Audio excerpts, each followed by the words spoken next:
Good afternoon, everyone. Welcome back to the 2026 International Academicians Hong Kong Forum. We will now begin our first thematic session titled Aging and Chronic Disease Management, Challenges and Innovations. This entire session will be chaired by Professor Chak-Sing Lau, Vice President and Pro-Vice Chancellor Health of the University of Hong Kong. Let us welcome Professor Lau, please.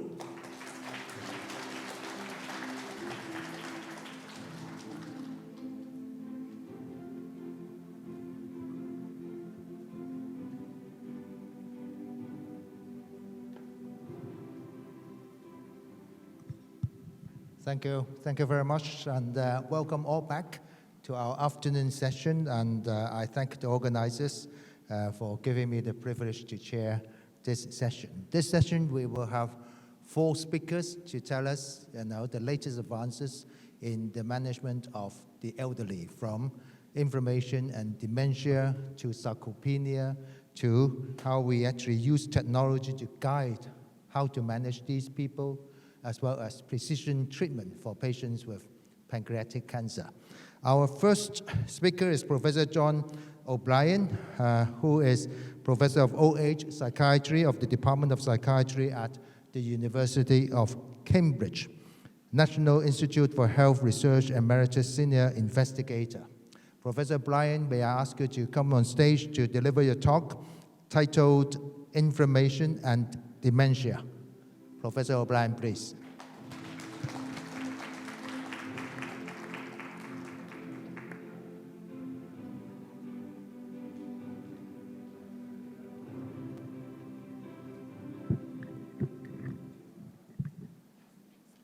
Well, thank you very much, Professor Lau and the Forum, for the invitation to be here. It's a great pleasure to speak with you today about inflammation and dementia. So dementia is obviously the challenge, and okay, I'll hold it. Is that all right? Can you hear me? Dementia is obviously the challenge, and it's a big challenge. And one thing about talking about dementia, if you're not interested in this from a professional capacity, people beyond a certain age are always quite interested in it from a personal point of view. And it's a big problem. So it affects 55 million people worldwide. The numbers are going to increase because of increased longevity to, it's estimated by 140 million. I see the figures for China are 10 million now, going to 50 million by 2050. So that's a huge increase, isn't it? There are many causes of dementia. Dementia is a syndrome, meaning a global cognitive decline. The main causes are Alzheimer's disease, vascular dementia, Lewy body dementia, and frontotemporal dementia. And those big 4 are responsible for most cases of dementia. And Alzheimer's is the most common. In the UK now, it's the leading cause of death. It's overtaken heart disease, which is quite striking. And it's increasing, unfortunately, in the league table of causes of death in many other countries. And until recently, we only had very modest, not very effective treatments. And these were symptomatic. They controlled some of the symptoms of the disease. They didn't really affect the underlying disease process. But we do now have some treatments against amyloid, which is one of the key proteins that's laid down and one of the, we think, causes of Alzheimer's disease. And these treatments for amyloid, and they're licensed in Hong Kong, there are 2 of them now, lecanemab, donanemab. They remove amyloid quite well from the brain, but the clinical benefit is actually quite small. It's statistically significant. It's been enough for licensing authorities to say, yes, they're okay, but it's not so far been enough for a lot of insurance and healthcare systems to think they're worth the cost. That might be something we return to. So even tackling one of the key proteins involved in Alzheimer's doesn't seem to give as much symptomatic benefit or disease modification as we would want. So why study inflammation? Why is that might be relevant? Well, that's because really inflammation is a component of dementia and, in fact, neurodegenerative diseases. And if you think about the different processes that go on in terms of a degenerative disease, whether it's Alzheimer's disease or Parkinson's disease, we always think of the pathological laydown of the proteins. In Alzheimer's, as I say, it's amyloid and tau protein. In Parkinson's disease, it's called alpha-synuclein, but the protein probably doesn't matter. it's laid down, it deposits, and it causes cells to malfunction in the brain and ultimately die. But that's not the only mechanism that might be targetable. There are other things. There's synaptic transmission, for example. There's other things involved with energy and metabolism. But there's also inflammation, which is a common feature across several of these degenerative diseases. And when we think about Alzheimer's disease, when inflammation was first seen in the brains of people with Alzheimer's, that's the sort of left-hand graph, and it was present even in Alzheimer's first case describing this disease many decades ago. It was thought to be a reaction to the pathology. You get cell death in the brain, you're bound to get an inflammatory response. It's just a byproduct of that. But then there are other lines of evidence that suggested it might not just be that. So one in the middle graph there is that people that have taken anti-inflammatory drugs for several years seem to have a lower risk of Alzheimer's disease and dementia than people who haven't, as if there might be some sort of protective effect. And then the third table is evidence from genetics of a particular gene that affects the response to inflammation. This is a receptor on myeloid cells in the brain that are involved with eating up bad proteins, if you like. If that receptor goes wrong, because you've got a genetic mutation, you're much more likely to develop Alzheimer's disease. As if the sort of inflammatory response and these receptors are important early on, maybe in helping protect against Alzheimer's. And this has been shown in other genetic studies. So we now have about 100 risk factor genes for late onset Alzheimer's disease. And 25% of the genetic contribution seems to relate to genes that are involved with inflammatory processes in the microglial function or immune pathways. So for genes to actually be associated with the disease, that strongly suggests that there's a kind of causal link, that inflammation isn't just a reaction. There might be some causal pathway. It's also known that several other risk factors for Alzheimer's disease, some of them are listed there: lack of exercise, obesity, cardiovascular disease, diabetes, we'll be hearing about later. A lot of those are also associated with inflammation, and people have suggested that that might be the reason that all these various diseases are associated with Alzheimer's. We know clinically that infections systemically worsen the clinical progression of Alzheimer's disease. And some studies have linked diet and the microbiome to changes in dementia and suggested that's also potentially via inflammatory mechanisms.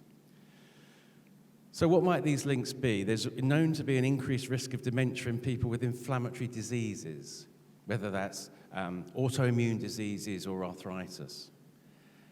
And it may be that systemic inflammation causes changes such as increases disruption to the blood-brain barrier that can cause maybe cells, maybe molecules, maybe inflammatory cytokines to pass over.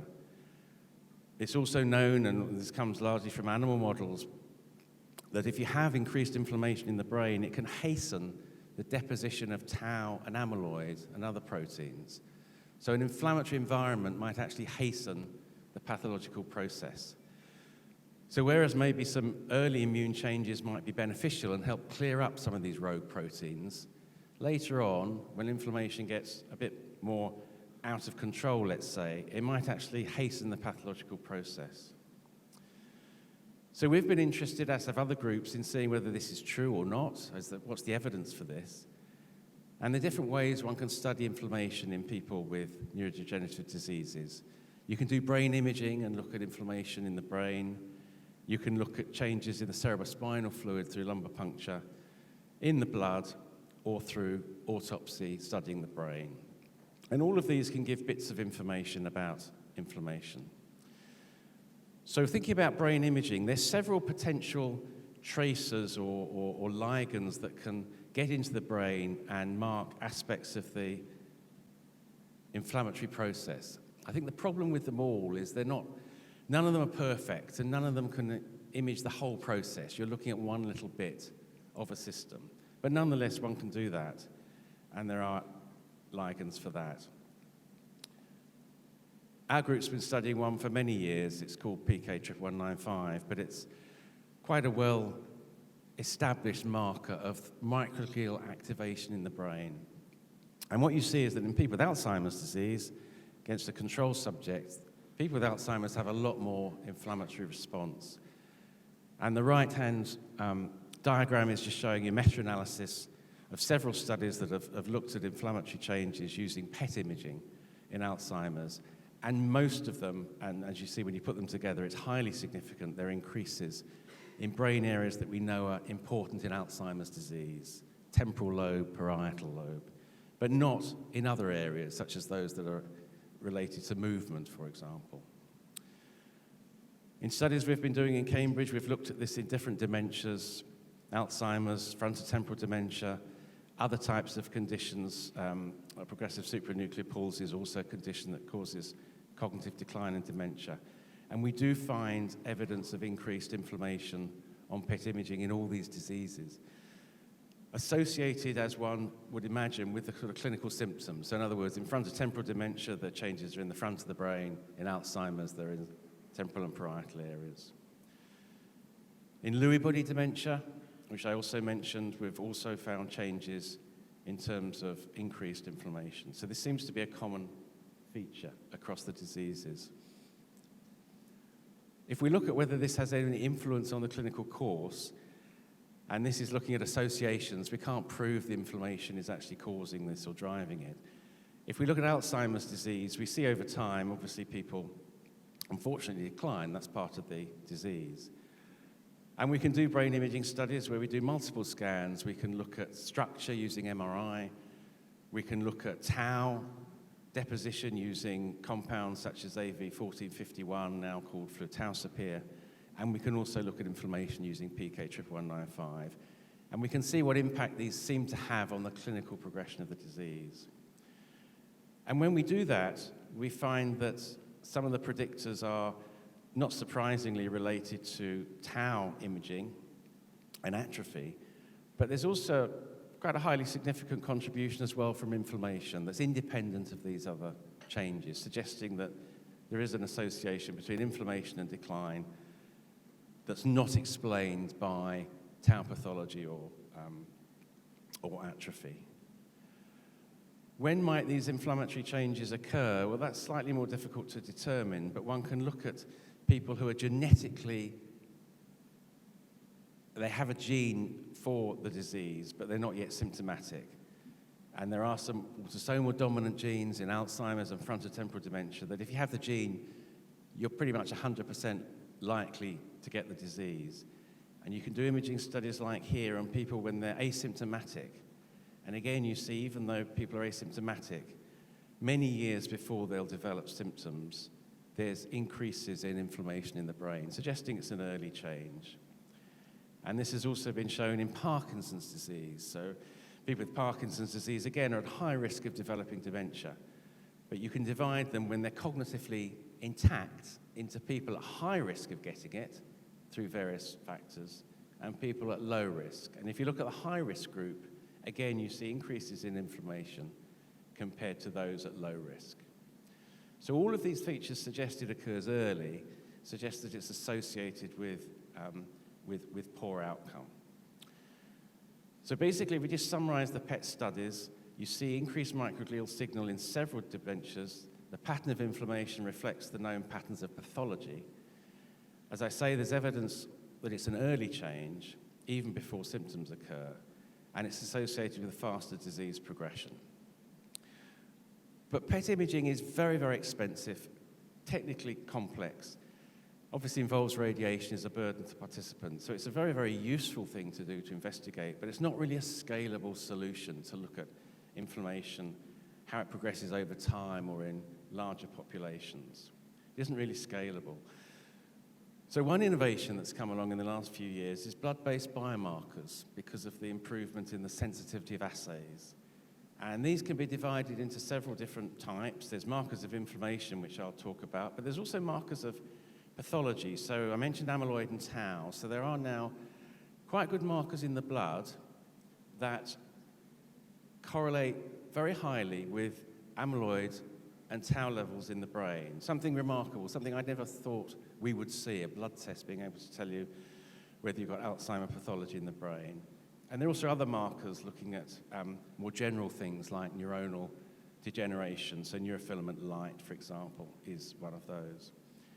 So we have exciting new markers in the blood that might be able to help in this regard. And in parallel, or coming along at the same time, we're having these large proteomic panels with very high sensitivity. Olink is one, Nulisa is another one.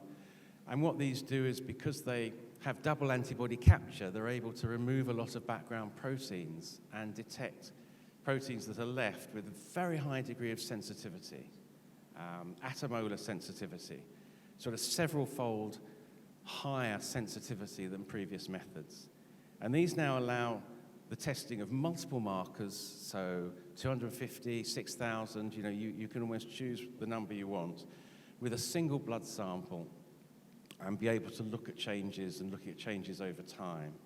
And these technologies are now starting to apply to people with dementias, including Alzheimer's disease. And this is just a recent study that was from our group that looked at a couple of panels of markers, some of degenerative markers, that's the CNS panel, and some inflammatory markers. And what we find is that, as others have, that these markers, and this is blood, remember, are really very good at picking up changes in Alzheimer's disease. So we have high levels of phospho-tau, different epitopes, both in Alzheimer's disease and Lewy body dementia. Also changes in things like neurofilament protein showing neuronal degeneration. And if we look at the diagnostic accuracy of some of these blood tests, they're quite good for separating some diseases from others. So they're quite good at separating Alzheimer's disease from not only controls, which isn't a difficult differential, but from other dementias like frontotemporal and progressive supranuclear palsy, with diagnostic separation of sort of 80 to 85%. It's really very good for a blood test. Again, something I don't think we thought we'd see. However, these things are less accurate at differentiating between different dementias. So whereas we've got diagnostic blood markers that are fairly advanced now for Alzheimer's disease and starting to be rolled out in clinical practice, though not yet widely starting to be rolled out, we don't yet have good biomarkers or blood markers for some of the other dementias like frontotemporal or Lewy body, but they are being developed. In terms of inflammation, again, we see many markers that are significantly increased in people with Alzheimer's disease and Lewy body dementia, other dementias as well. And there is some commonality between these, so there are different changes in each, but also there's some commonality. And a bit like I showed with the PET imaging, some of these markers are significantly associated with outcome. In this case, this is a model showing markers associated with poor outcome, and you can see several inflammatory markers there are associated with poor outcome. Again, not proving that these are causing the poor outcome, but suggesting they're markers of it and may well be playing a role. And some of these individually are also predictors of survival. So this is one particular marker which was shown across diagnostic groups to be a reasonable and significant predictor of mortality over the next 5 to 10 years. As well as the blood-based markers, we're now able to look in much more detail at individual cells in the blood, in the CSF. There are some, but particularly in the blood. And looking at these mononuclear cells, different types of cell, T cells, B cells, subsets of cells, and looking again in a single sample at the distribution of these cells. So there's not only the chemicals the cells produce, but the actual cells themselves, to see if there are changes there that might be associated with or reflective of changes in the brain, because it's obviously very difficult to access the immune cells of the brain except through PET imaging. And again, these studies which are ongoing are starting to show changes in the periphery that seem to be associated with some changes that are occurring in the brain. So, for example, you see activity of the kind of good immune cells in the blood early on in the disease process, a bit like we were seeing in some of the genetic signals from the brain. But later on, you're seeing some of the sort of more bad immune cells, the one that produce a lot of cytokines and things that we think we know are not good for the brain, being upregulated and enhanced later on in the process. And really, finally, this is moving into clinical trials. We don't yet have an agent we can say, oh, this anti-inflammatory, it helps Alzheimer's disease.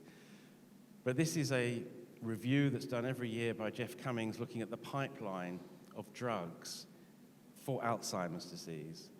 And until fairly recently, the only things that really we saw on this graph were drugs targeting amyloid, protein I mentioned, and drugs targeting neurotransmitters, which are the sort of drugs that we have already available.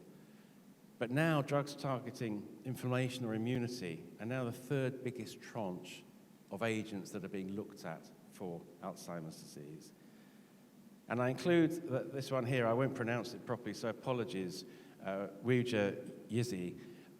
I mention that because there are only 3 phase 3 studies in Alzheimer's disease that are involving an agent with strong anti-inflammatory properties.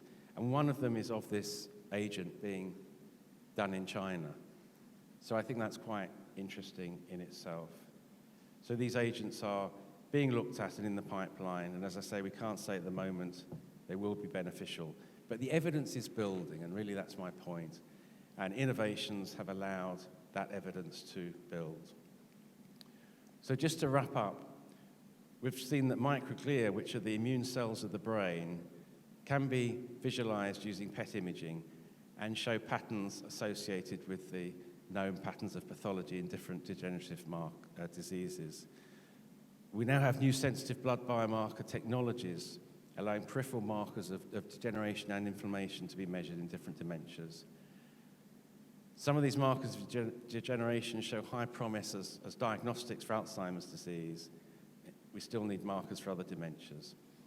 And we know that the blood biomarkers of inflammation are altered in dementia and associated with outcome. And I think some of these new innovative technologies allow us to look at larger numbers across different populations and over time, which will really allow this field to accelerate. I'd just like to finish there. Thank you for your attention and for everybody that's helped with all the studies that I've been involved with and talked to you about. Thank you very much. Thank you. Thank you so much, Professor O'Brien, for a wonderful lecture. We ask you to be seated for now because we will have a panel discussion and Q&A session following all 4 speakers. So once again, thank you, Professor O'Brien. Our next speaker is Professor Hidenori Arai, who is the president of the National Center for Geriatrics and Gerontology, Japan, as well as the president of the Japanese Association on Sarcopenia and Frailty. Professor Arai will speak on preventive management of sarcopenia and frailty in older adults with diabetes. Thank you, Professor Arai. Thank you. Okay, great. Thank you, Mr. Chairman, for a kind introduction. My name is Hidenori Arai from National Center for Geriatrics and Gerontology. Our center is kind of a national institute, Asian in the States, but in addition to research institute, we have a hospital affiliated to a research center. So our research team and clinical team are working together. Okay, so the title of my talk is Preventive Management of Sarcopenia and Frailty in Older People with Diabetes. I have no disclosures. So before discussing the diabetes management in older people, let me present a conceptual diagram of how muscle, brain, and vascular health are linked towards aging. You can see that aging is affecting multiple bodily systems, including muscle, vascular system, and brain health. The red color, arrow indicate a strong interrelationship among these systems. For example, a decline in vascular health can directly impact muscle health by reducing blood flow, while poor muscle health can strain the vascular system. The link between these conditions is both physiological and pathological, creating a cycle that can rapidly diminish a person's quality of life and independence. Now let me introduce the landscape of diabetes in Japan. In our super age society, like Hong Kong, older diabetes patients are increasing, currently accounting for 77.2% of all Japanese diabetes patients. As age increases, the number of patients with complications such as CAD, coronary artery disease, and chronic kidney disease also arises. As the population is getting older, we have been facing a rise in frail and sarcopenic diabetic patients who present multiple interconnected health problems. For the management of these patients, managing blood sugar is not good enough because the cycle of physical and psychosocial decline. As you can see in the middle, frailty in diabetes is driven by a perfect storm of factors. Low caloric and protein intake leads to appetite loss and fatigue.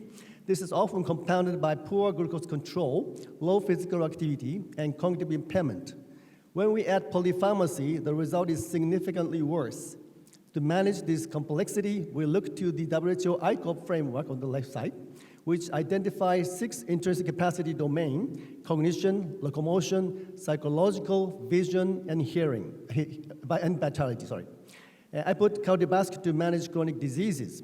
Additionally, the use of the clinical frailty scale to categorize the patient is suggested, ranging from very fit individual to severely frail patient for completely dependent for personal care. Understanding where a patient sits on this 1 to 9 scale from managing well to terminal ill is vital for tailoring our treatment goal. By integrating this assessment tool, we can move beyond simple glucose monitoring to provide truly holistic care for most vulnerable patients. This slide illustrates why frailty is one of the most complex challenges in geriatric medicine. Frailty is a multidimensional syndrome driven by the interplay of biological, clinical, psychological, and social factors.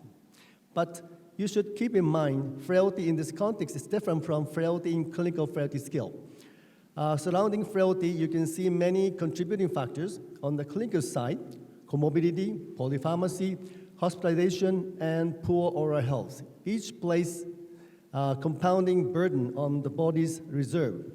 On the nutrition side, anorexia of aging drives muscle loss through anabolic resistance and is further worsened by oral problems and poor dietary patterns. On the psychosocial side, cognitive decline, psychological distress, social isolation, and reduced activity level form a self-reinforcing cycle that accelerates functional decline. So the effective management of frailty requires a coordinated, interdisciplinary approach that addresses nutrition, physical activity, oral care, mental health, and social support simultaneously. Recognizing this complexity is the first step forward, reversing it. Physical frailty, or the Fried phenotype model, is defined by the presence of at least 3 of 5 criteria: slow walking speed, poor hand strength, self-reported exhaustion, unintentional weight loss, and low physical activity. In the cardiovascular health study, the cohort was divided into robust, pre-frail, and frail older people, and participants were followed for more than 6 years. As you can see in the figure, frail older people showed a higher risk of falls, disability, hospitalization, and death than robust or pre-frail older people. So let's go through sarcopenia very quickly. Rosenberg first described sarcopenia in 1988. In the 20th century, sarcopenia was diagnosed based on a decrease in skeletal muscle mass measured by DEXA. However, longitudinal study did not consistently demonstrate the association between low muscle mass and outcomes such as mortality. In contrast, several meta-analyses have shown that low grip strength and slow gait speed are significantly associated with outcomes such as mortality and disability. As such, researchers start to think that muscle strength and physical function are needed to diagnose sarcopenia. So sarcopenia is a progressive skeletal muscle disorder, and its impact extends far beyond mobility. Let's start on the left. Sarcopenic individuals face more than double the risk of developing metabolic syndrome. Furthermore, sarcopenia and type 2 diabetes share a bidirectional relationship. Muscle loss increases insulin resistance, while diabetes in turn accelerates the loss of muscle mass, creating a vicious cycle that is difficult to break. And beyond metabolic risk, sarcopenia is associated with accelerated organ dysfunction, including higher rates of albuminuria in diabetic patients and non-alcoholic fatty liver disease. Turning to the right side, sarcopenia also exerts a profound impact on the brain. It is a robust predictor of cognitive decline and dementia in older people. Perhaps equally important from a quality of life perspective, sarcopenic patients face 64% higher risk of depression compared to their non-sarcopenic peers. The bar chart on the bottom clearly summarizes this burden. Sarcopenic individuals face 3 times the risk of losing the ability to perform daily living independently. These figures should motivate early screening and intervention. Actually, we organized the Global Leadership Initiative in Sarcopenia, GLIS, in 2019 because we had 4 major working groups for sarcopenia: Europe, North America, Asia, and Australia and New Zealand. We had an online meeting every 2 months to discuss how to define sarcopenia based on the Delphi survey, which invited more than 100 sarcopenia researchers globally, and we came up with the definition shown in the following slide. Now, in the GLIS consensus, the diagnosis of sarcopenia is made by the combination of low skeletal muscle mass and low strength. In this consensus, physical performance is considered to be the outcome of sarcopenia on the right side. You can see the other outcomes on the right side, yes. As you know, the Asian Working Group for Sarcopenia, AWGS, was organized in 2013 and published the first consensus in 2014. The first paper received more than 3,000 citations, and then in 2019, we revised our consensus and developed a new algorithm for sarcopenia diagnosis, enabling primary care physicians to diagnose sarcopenia. The second paper also obtained more than 4,000 citations, so our work is quite successful. The photo was taken in Hong Kong in 2019. So this paper was published in 2025, in November 2025. The third paper from our group in terms of the definition of sarcopenia following the GLIS consensus. So this slide places the evolving understanding of sarcopenia in a historical and clinical context. AWGS has been the leading body defining diagnostic criteria for sarcopenia in Asian populations. The earlier guideline focused primarily on diagnosing sarcopenia in older people. This was an important first step, but the field has matured considerably, so AWGS 2025 represents a fundamental paradigm shift, moving the conversation from treating sarcopenia as a geriatric condition to viewing muscle health as a vital sign across the entire lifespan, promoting healthy aging. This is a little bit complicated. This is our new algorithm in terms of the case finding or finding risk factor. I don't have enough time to go through all the risk factors and case finding items, but basically this is one of the, kind of not screening tool, case finding tool. And then after finding the high risk person from middle age for sarcopenia, we measure grip strength. And the cutoff shown is the same cutoff for other people, and we propose a new cutoff for aged people aged 50 to 64, which is less than 34 kilogram in men and less than 20 kilogram in women. And then we measure skeletal muscle mass by DEXA or by impedance. And we also propose new cutoff for middle-aged older people. This slide shows a simplified illustration of the current understanding of the proposed pathogenesis of sarcopenia and frailty. Probably the next speaker will address the same issue. Although the relationship between sarcopenia and frailty has not been fully characterized, both conditions share many commonalities in the proposed underlying mechanisms involving a complex interplay between multiple systems and pathophysiological processes, including aging, immunosenescence, hormonal imbalance, sedentary lifestyle, and poor nutritional status, as well as other comorbidity and also chronic inflammation. So let's look at the influence of diabetes on frailty. This meta-analysis has shown that diabetes can increase the risk of frailty by 50%. We also need to understand that frailty is associated with impaired glucose tolerance, as you can see here, frail patient in the red line, with a poorer glucose tolerance. This slide shows the combination of frailty in diabetes patient increase the risk for disability and survival. On the right side of the patient with the data in the diabetic patient. This slide shows the influence of sarcopenia on cardiovascular outcome, and the presence of sarcopenia significantly increases the risk of cardiovascular disease, stroke, heart failure, and myocardial infarction after multivariate adjustment in patients with type 2 diabetes. So frailty, sarcopenia affect the outcomes of patients with diabetes. So the question is whether intensive glucose control is effective in frail or diabetic patients. As you can see here, intensive glucose control did not improve macrovascular or microvascular complications or outcome in frail patients, but it did significantly increase the risk of severe hypoglycemia at the bottom. So regular or fit diabetic patient, intensive control is okay, although we need to take care of the hypoglycemia. But in frail patient, moderate intensity of control should be good enough to keep the safety of the patient. So this is the algorithm came up with Japan Diabetes Society and also Japan Geriatric Society, dividing the patient to 3 groups, from robust to frail MCI, mild dementia, and disabled and moderate dementia.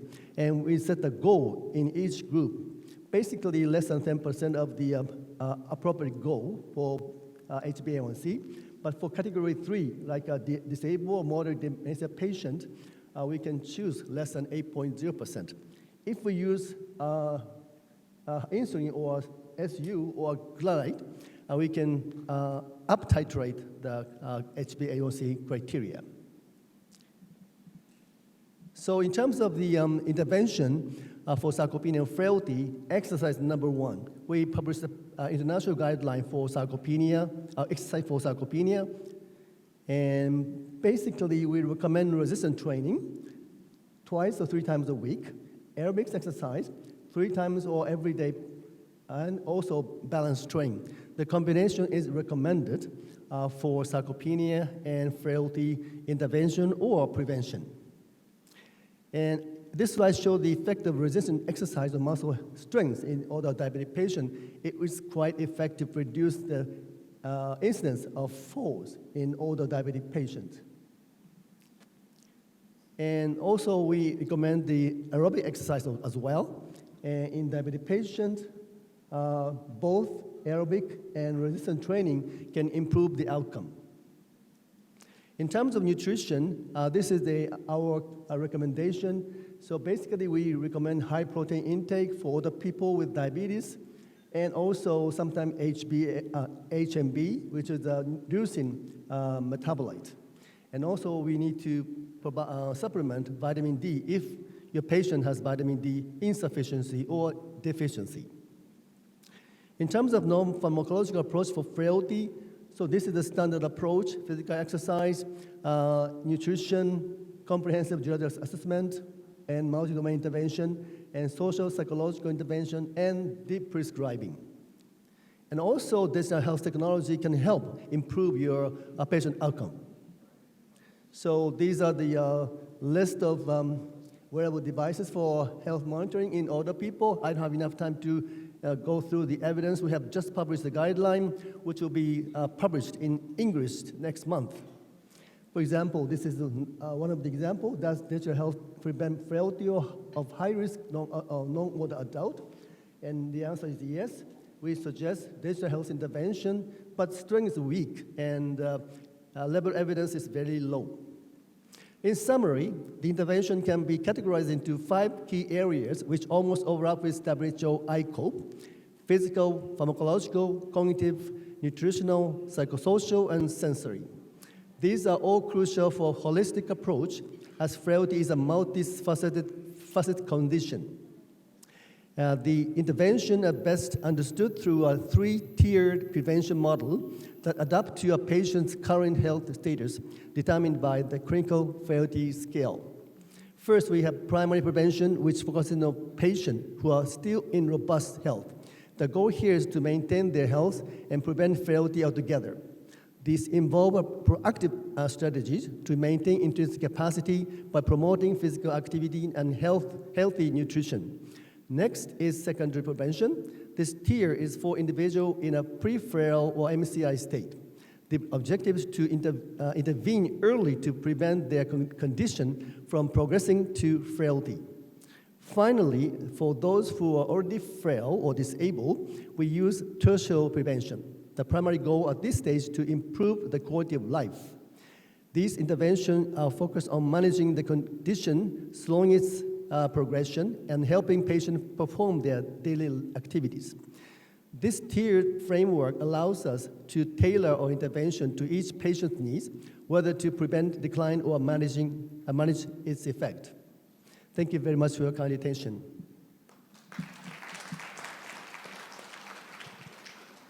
Thank you. Thank you so much, Professor Arai. So we have heard how dementia actually causes disability and what inflammation does to the process of dementia, and how diabetes can cause sarcopenia and frailty, and some of the early principles and basic principles of the treatment of people with frailty.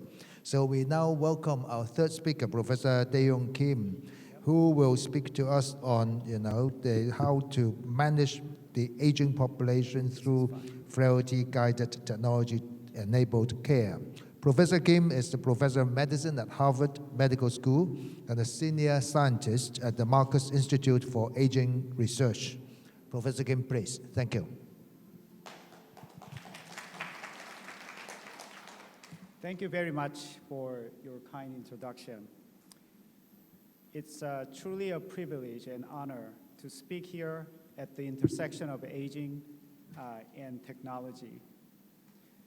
Now you have just heard about dementia and sarcopenia and frailty. I'd like to ask something a bit different. Think of somebody that you care about, a family member, a friend, or colleague. How would you recognize if they were becoming frail before it became too obvious? That recognition is the core of what we will reimagine today. Frailty-guided, technology-enabled care that transforms not just clinical practice, but also how we redesign our approach to population health and policy. Let's dive in. As a disclosure, I receive research grants from the US National Institute on Aging, and I'm a consultant to Pfizer. I want to start with a patient story, Mr. C. Mr. C is 93 years old. He lives alone. He values his independence more than anything. He still makes his breakfast every morning. But now he's sitting in front of me. He has a colon cancer. He also has multiple health conditions. And he asked this next question: should I have surgery at my age? Now, this sounds like a straightforward clinical decision, but it's not just about his cancer or his age. Because I've seen this many times. 2 patients, same diagnosis, same treatment, and completely different outcomes. One goes home, the other never does. So the question is not just what is the diagnosis, but the real question is how much physiologic reserve does this person have to tolerate the stress of the surgery? And here is the uncomfortable truth. We are very good at treating diseases. In fact, we have built the entire health system around this. But we're not very good at managing a whole person. And rapidly aging societies expose this gap further in our healthcare. When older adults come to us, they don't come with one disease. They come with many conditions. They come with functional limitations. They come with physiologic vulnerability. And yet, we still treat them one disease at a time. For those of you who are clinicians here, think about your own patients. How often we optimize each condition and still fail to preserve independence and quality of life. The problem is that we lack a way to measure whole person's physiologic vulnerability and health status.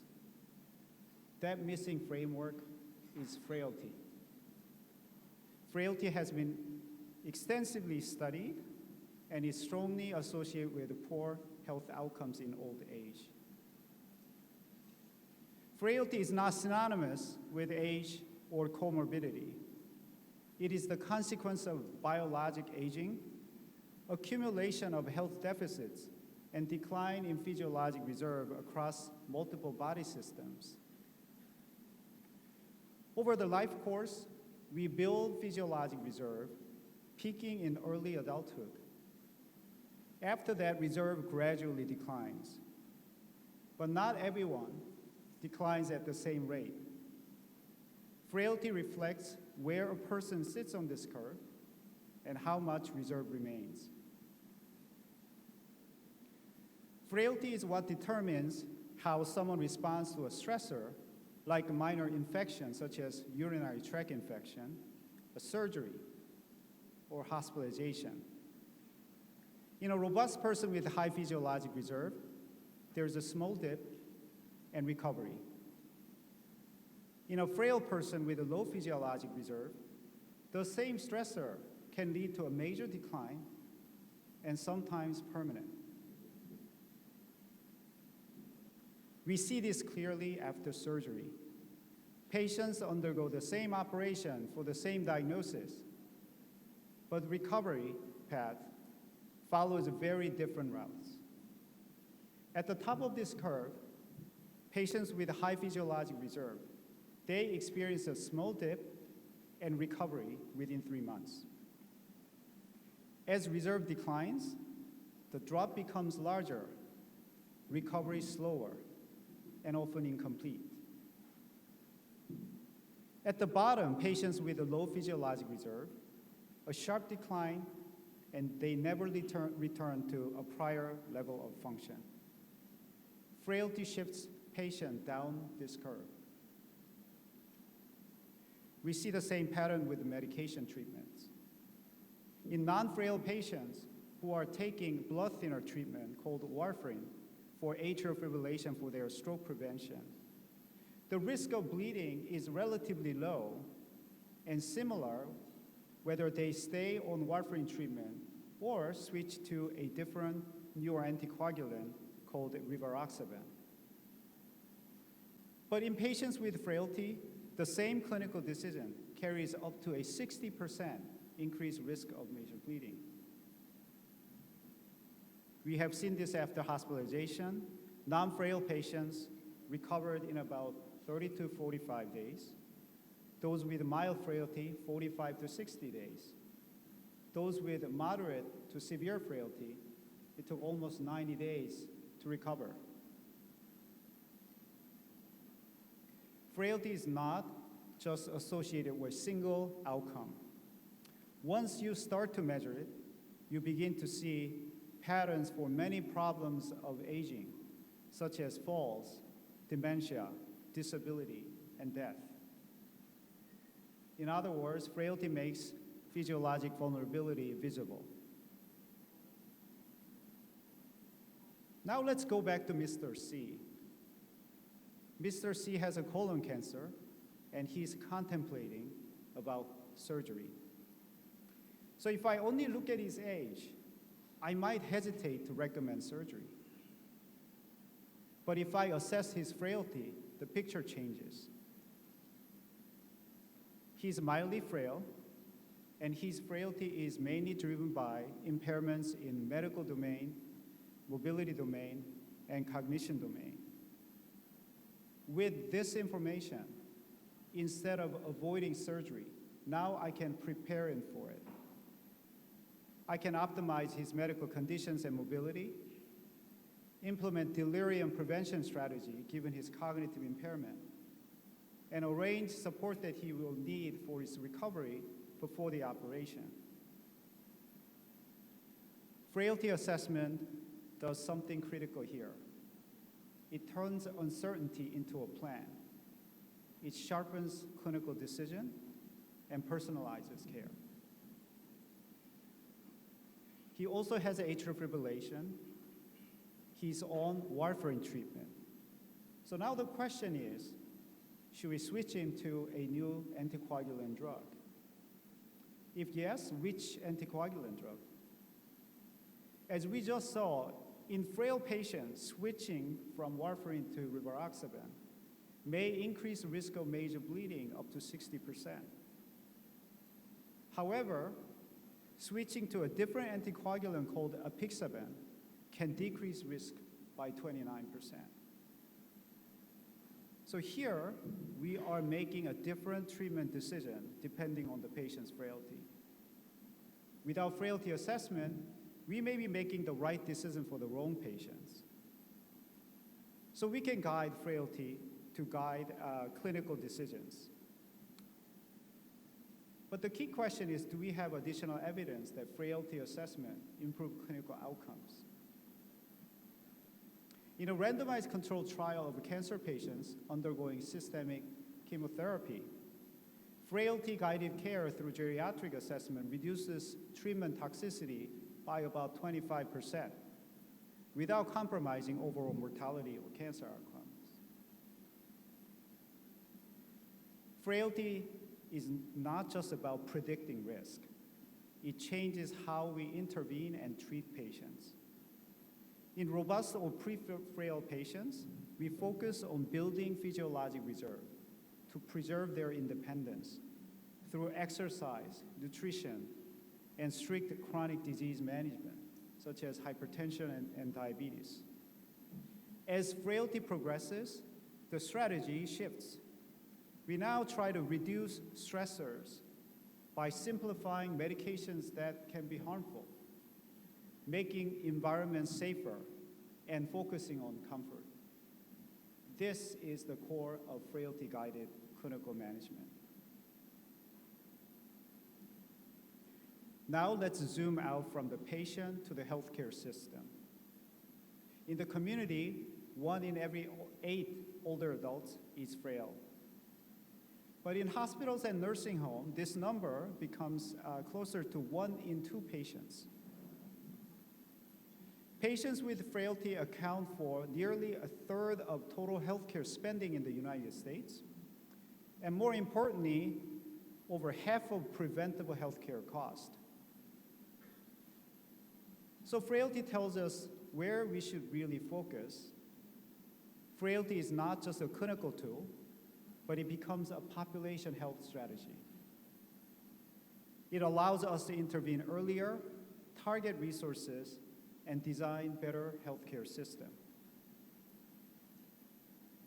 And now we are seeing this translate into policy. In the United States, the Centers for Medicare and Medicaid Services, or CMS, have recently introduced age-friendly hospital measures that includes frailty screening and management. It has become how we evaluate quality of care for each hospital. This is a signal that frailty is no longer a research concept. It's becoming part of how our healthcare systems are evaluated and designed. If frailty is so powerful, why is it not used everywhere? Here are the barriers. Frailty has traditionally been measured in geriatrics clinic by a geriatrician. It's episodic, time-consuming, and it's not scalable. That is why it has not been widely adopted, but this is about to change. Because we are entering a new era, an era where data and technology can make frailty scalable. So what does that actually look like? We no longer have to see a geriatrician to measure frailty. Soon we'll be able to measure it using the data that's already exists. So at the clinic level, frailty informs clinical decisions in your primary care physician's office. With administrative claims, insurance claims, and electronic health record data, we now measure frailty across entire populations. And with sensors, we can monitor frailty continuously in real life. So let's start with clinical care. One major barrier has always been there are too many frailty tools, and ironically, they are not very accessible to the clinician at the point of care. So we built a platform called eFrailty to bring all validated tools together in one place. It makes frailty assessment practical, accessible, and usable at the point of care. We can now measure frailty using data that already in the system through electronic frailty indices and claims-based frailty indices. These measures use routinely collected healthcare data, such as diagnosis, healthcare utilization records, and other indicators to quantify the amount of deficits in an individual. This allows us to identify frailty in millions of patients without adding burden to clinicians. How well does this work? I'm going to show you an example using a claims-based frailty index that we developed for the US Medicare data. As claim-based frailty index score increases, gait speed declines from about 0.8 meter per second in robust individual to 0.4 meter per second in the most frail. This is not a subtle difference. It represents a transition from an independent mobility to a homebound status. This tells us that claim-based frailty index is not just capturing diagnosis and utilization, but it is capturing real measurable functional decline and vulnerability. Electronic and claim-based frailty indices have been validated across large population data sets. And they show a consistent graded association with outcomes that matter, such as mortality, hospitalization, and long-term care nursing home admissions. But even this is still a snapshot. Frailty is not static, it evolves over time. So the question is, can we detect frailty in real life as it changes? If frailty represents a physiologic reserve, we should be able to see it in everyday life. This is where sensors come in. The first question is, can we estimate frailty using data from sensors? And the answer is yes, because frailty shows up consistently in how people move in the real world. Fewer steps, slower walking, more variable gait, and slow fragmented movements. And emerging studies have shown that these patterns are associated with a clinical frailty and can predict the future adverse health outcomes. In other words, frailty leaves a digital signature. Once we detect this signature, we can track it, how it changes over time. Here is an example of a gait variability change over time. Gait variability is a simple marker of frailty that tells us how stable our system is. What you see here is increasing instability in the days before a fall event. This signal came first, but we are not acting on this signal. This is a missed opportunity. If we can detect this signal, we don't have to wait for the fall event to occur. There are many devices, watches, rings, pendants, and other wearables, but the goal is not to have more devices, but the goal is to how to integrate these signals into something that we can interpret and act on. Then frailty becomes something that we can monitor continuously beyond the clinic and respond to earlier. And importantly, this will give individual visibility into their own physiologic reserve so that we can take an action before a fall, before hospitalization, before disability. I'm going to end with another patient story. Miss K, 66 years old. She's doing well with stable chronic conditions. And she asked the following question. I feel fine. How do I stay independent as long as possible? This question has no clinical answers today, not because we lack interventions, because we already know that exercise, diet, comprehensive geriatric assessment, and medication optimization can help. But the problem is we apply them too late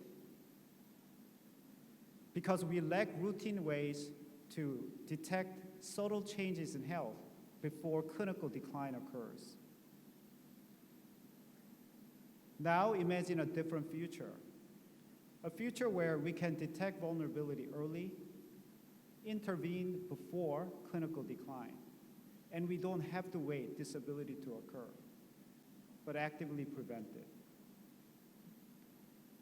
Early detection creates a window for proactive intervention, a window we can act while physiologic reserve is still maintained through lifestyle optimization, preventive care, and even emerging therapies that targets the biology of aging. For example, agents like metformin, an old diabetes drug, are being investigated for their potential to influence the aging pathway, the biologic pathway of aging. Although there are still a lot of work to be done, this is the promise of frailty as a measurable, actionable signal of aging. And with the tools that we now have, we can begin to act earlier than later. So let me bring this together. Frailty is not just a measurement. It is a framework for care. At the bedside, it allows us to individualize clinical decision. At the population level, it allows us to target resources efficiently and intervene earlier. At the system level, it allows us to design better healthcare system around physiologic reserve and vulnerability so that care can be targeted, proactive, and preventive. Frailty is a framework that connects clinical care, population health, and policy. I'm going to end with the following message. Frailty tells us who is vulnerable. Technology makes it scalable. And together, they give us a path to reimagine how we care for aging populations. Thank you.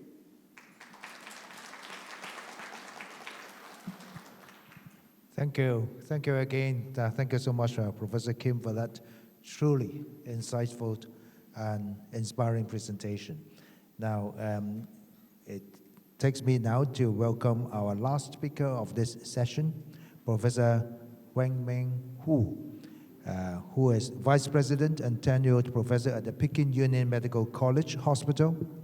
Professor Hu will present on Dancing with the Wolf, Emerging Pathways Towards Long-Term Survival in Pancreatic Cancer. Professor Wu, please.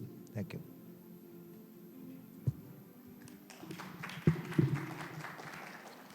thank you for the introduction of the chairman, and also thank you for your invitation.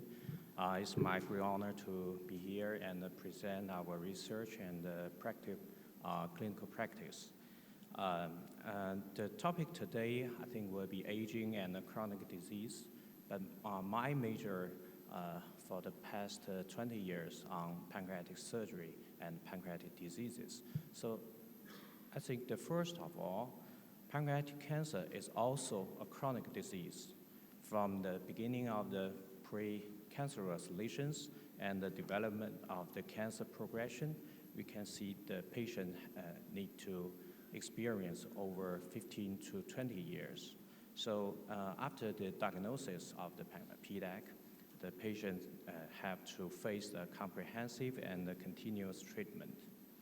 And also, PDAC is also a critical disease.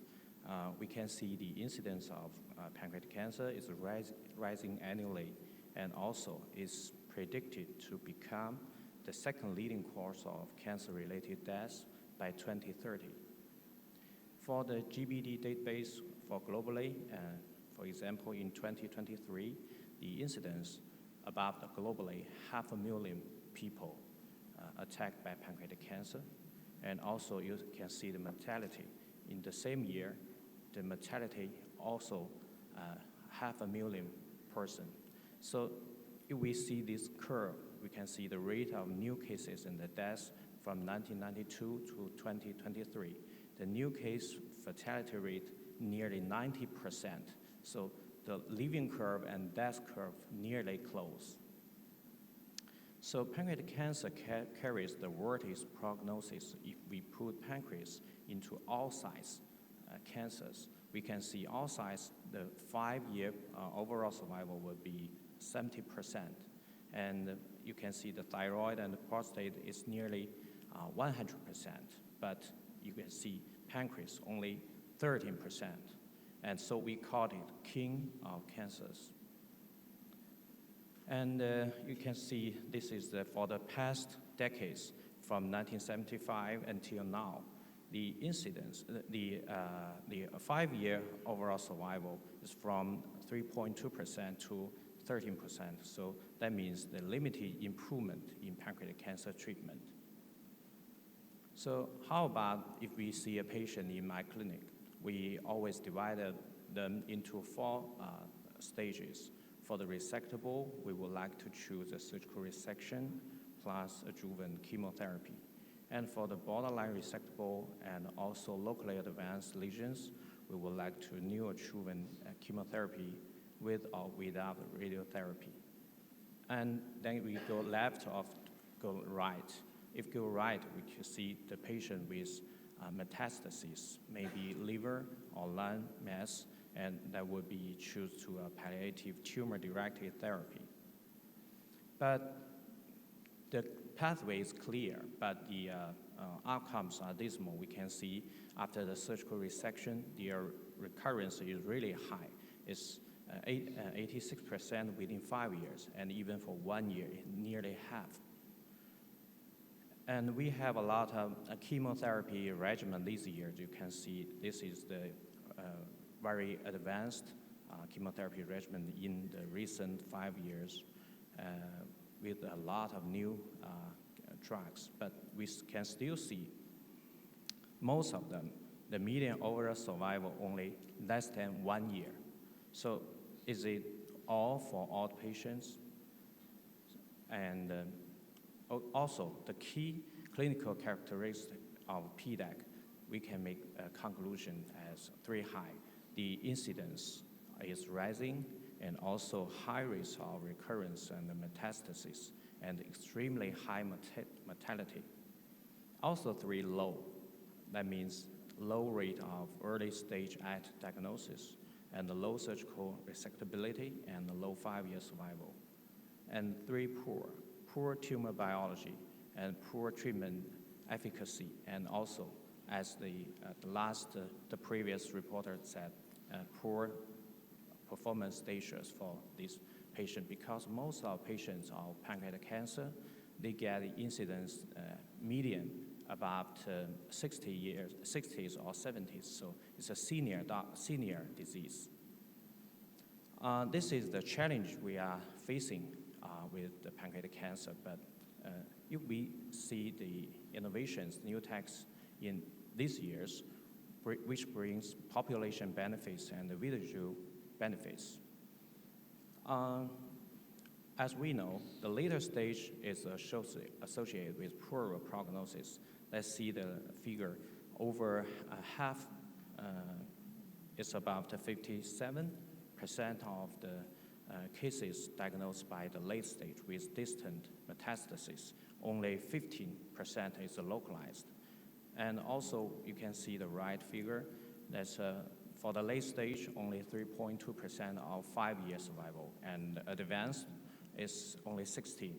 But for the early stage, maybe the 1A, according to the TNM classification, is 43%. So it's a glimmer of hope in the darkness. So let's make a hypothesis. If we can shift the stage, now the current is numb as about 43. But if our goal is all the patients diagnosed without metastasis, that means detect patient earlier. We can see better overall survival in 5 years. So detecting patients at the non-metastatic stage is expected to substantially improve prognosis. But the population screening is very difficult. Why? First is the low incidence of pancreatic cancer. As we know, pancreatic cancer in the United States is for the incidence about the 7th of all cancers. But in Chinese population, that will be 8th or 9th. But it's only 1 in 10,000. So you have to catch one criminal in 10,000 people. So it's not so common. And also, the screening is costly and efficient. It's not like breast cancer, you can use ultrasound, or colon cancer, you can use endoscopy. There's not so many weapons we can use, just a CT scan or MRI. You know, it's a very big machine, and you have to put the patient to the big hospitals. And also, no robust screening biomarkers until now. And the anatomy is very special for the pancreas. It's deep in our abdomen, so it's hard to find. So the realistic screening option we call 3E strategy: enrichment for the high-risk individual, and early screening for liquid biopsy and the image scan, and early diagnosis use image and pathology. This is a very famous study several years ago. The Johns Hopkins group, they use HRI, which means high-risk individuals.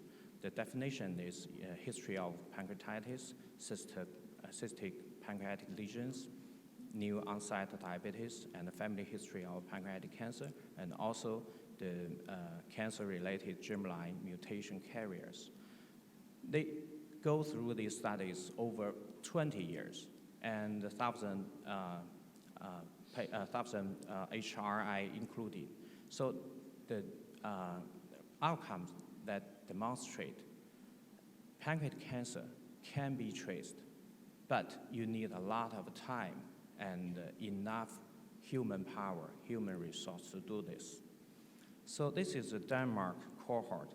They use a transformer-based risk modeling for future PDAC prediction. They use this model, the two figures shows the AUC is 0.88 in Denmark cohort, and they can predict risk up to 3 years before diagnosis. And this is our research. We use a cohort built on PUMCH, my hospital, and the UKB and the CKB cohort. We recruit over 600,000 controls, and we found over 2,000 pancreatic cancer on this series. And we can predict the patient 8 years before the diagnosis. The AOC is 0.75. The second E is liquid biopsies, early screening. But I have to confess, we don't have much more biomarkers for early detecting, early screening for pancreatic cancer. We have a CA99, but it's for the advanced cases, not for the early stage. So, but these years, high throughput sequencing of, according to the central dogma, the DNA, RNA, and the proteins find a lot of new things, special on the CF microRNA and the exosome mRNAs. And the third E is early diagnosis. You can see all the patients have to move to a radiologist to see the CT scan or MRI or ultrasound to decide if there's a lesion in his pancreas. But when we use radiomics with machine learning, we can diagnosis before the clinical diagnosis 3 to 60 months. And also, the model can capture some subtle signals which, not found by the doctors.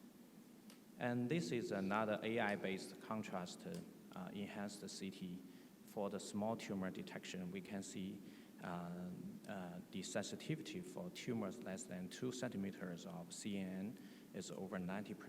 And the study also detected 11 of 12 occult PDAC missed by radiologists. This is 2 years ago. It's a very famous study called PANDA study by a Chinese team. They used the non-contrast CT. Non-contrast CT is often used when the patient gets a physical examination. They have a chest CT, but the upper abdomen just come into the view. So they train supervision and the non-contrast CT to feed on the PANDA model, and then they get 2 results. The first is the detection. The model can detect the lesion versus normal, and also for the diagnosis, it can discriminate the pancreatic cancer with other pancreas disease. So this is detecting and classified pancreatic cancer's lesions on routine CT. It's very important because that means we can use it for the population-based screening. At previous time, we don't have this kind of weapons, use a non-contrast CT scan. It's very cheap and very, very fast. And so if we see the population benefits pathway from diagnosis to surveillance, we can see the general population. We use clinical high-risk factor screening and also combined with genetic susceptibility from multi-omics sequencing. Then we put all the data, all the things to the AI module. We will see a high-risk cohort, and between the high-risk cohort, we have to know the real high and the relative high. So some cases diagnosed at the initial evaluation, and some diagnosed during the follow-up. This is for the aspect of population benefits, and also we can see for the individual benefits, because each patient is a patient. So the patient, when he comes into a medical center, he will get a personalized treatment about stratify, decide, deliver, and adapt. And then the doctor would like to choose therapeutic approaches, such as surgical procedures and precision treatment of chemotherapy or other interventions. But because of time limitation, I would like to focusing on the target drugs and the neoantigen vaccines. The first is the targetable of PDAC. 5 to 7% of PDAC express BRCA and the HRD excesses. But KRAS is the central. 90% of pancreatic patients, there's a dominant driver of KRAS, and only less than 10% of long-tail targets, such as MSI high and HER2 BRAF. It's a rare individual, but it's still a group. KRAS is the central driver of PDAC. It mutated in over 90% of PDAC and the early and the dominant oncogenic driver. It is relative to tumor growth, metabolic reprogramming, and the survival and therapy resistance. KRAS was once believed undruggable for the cancer treatment. About 10 years ago, still think undruggable label, but in the nearly 2 years, the G12D KRAS era comes, and the several clinical trials is ongoing. This is an autography of KRAS G12C mutant tumors. This is a phase 2 trial. We can see they recruit 57 previous treated advanced solid tumor, but above the PDAC, the response rate was 33%. And the phase 3 crystal trial now open for enrollment. This is one of my case. We have a KRAS G12C study. It's a phase 2 trial. We can see this CT scan shows 2 years ago, and the latest CT scan for the primary lesion of the tail of the pancreas is stable disease, but you can see for the metastasis in the pelvic cavity, it's shrink very clear. So the patient get a progression-free for over 2 years, and the CA99 go from 10,000 to the normal level. So it's a successful case. Now the KRAS G12D is on the way road, because only 1 to 2% of pancreatic patient expressed has the G12C, but 40% with G12D. This is a phase 1 trial. They recruit 21 metastatic PDAC patients, and 67 of the patients in third line setting. The ORR is 24. It's the global phase 3 now enrolling the first line patients. It's a little bit promising. This is the latest research of phase 1 trial. We can see the beautiful curve. The DCR is 80%. It's really high, and the ORR is 30. 104 PDAC patients enrolled, which all late stage. Another innovation is about mRNA vaccines in cancer therapy. Just several months ago, there's published a paper. The mRNA vaccine used in pandemic of COVID-19. We have two groups: the population with vaccine and the population without vaccine. So in the first population, we see the cancer patients get better prognosis than the second population of the cancer patients. So that means mRNA vaccine can make a whole body response, immune response for the patients. So that will do some help for the cancer control. This is the personalized neoantigen vaccines. This is the workflow and advantage of the personalized. There's ongoing, published last year, it's a BNT biotech company. We can see from the tumor sequencing and the new antigen prediction, and then the mRNA vaccines use the LNP, and then the chemotherapy and the T cell activation. We can see the living curve. The responders with the immune response with much higher clinical outcomes than the non-responders. So 50% of the patients, 16 patients involved, 50% develop new antigen-specific T cell responses, and the non-recurrence at 18 months median follow-up. And also, we can see 6 longer relapse-free survival in responders with non-responders. We have our own mRNA vaccines in our center. we have another personalized vaccines. You can see the left side is the living curve. The blue one is gemcitabine, and the right one is the mRNA with gemcitabine. We can see the living curve is much better. And you can see the right upper figure that shows the ALICE score responses in pancreatic cancer patients. We involved 23 patients in our group, only 4 non-response, 19 response. So the response rate is about 80%. And compared with the biotech surgery, the response is 50%.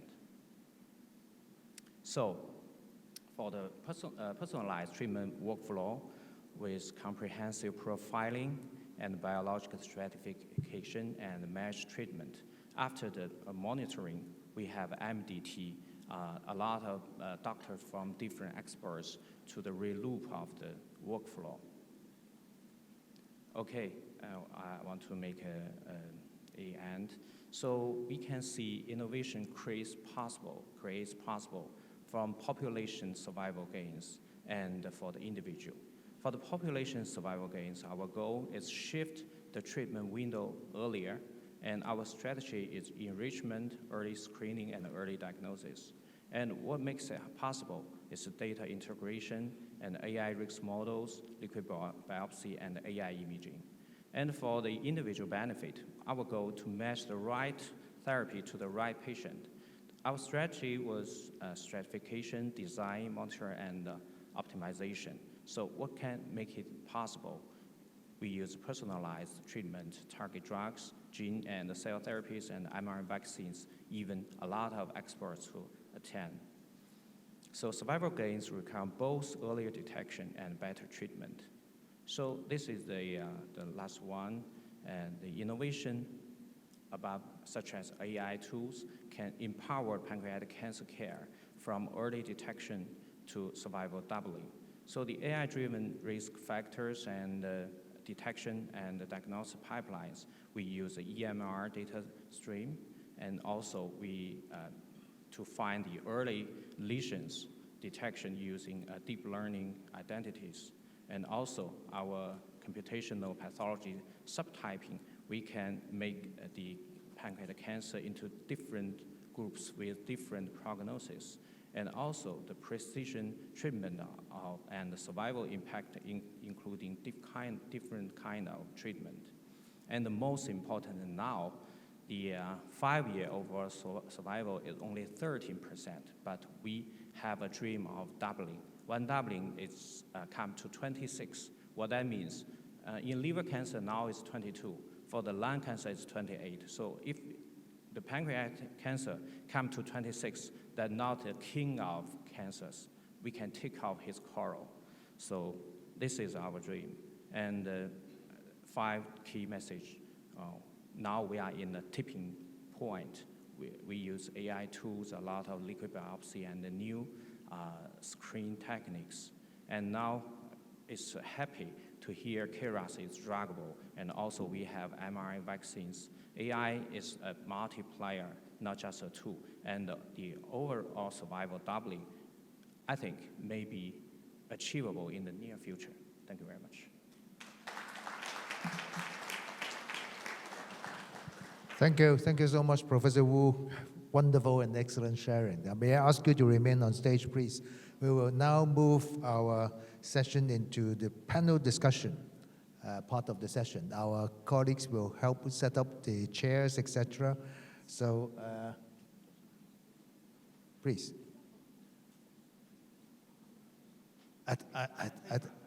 Okay, sure. Okay, right. So, now we have just heard from our 4 very distinguished keynote speakers, and I would like to take a moment while we're setting things up to thank all of them for such wonderful lectures, and amazingly, for really keeping to time. We are very, very prompt at 3:05, end of the first part of this session.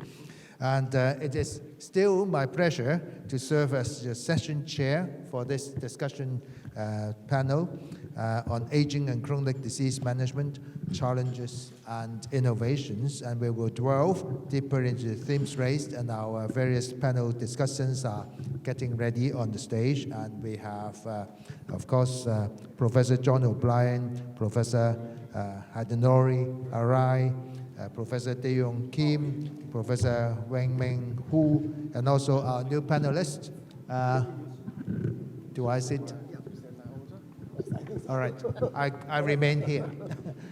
And we also have our new panelist, Professor Jacqueline Yuen from the Department of Medicine of the University of Hong Kong on stage. A big round of applause for all of them, please. Now am I supposed to be over there? Thank you.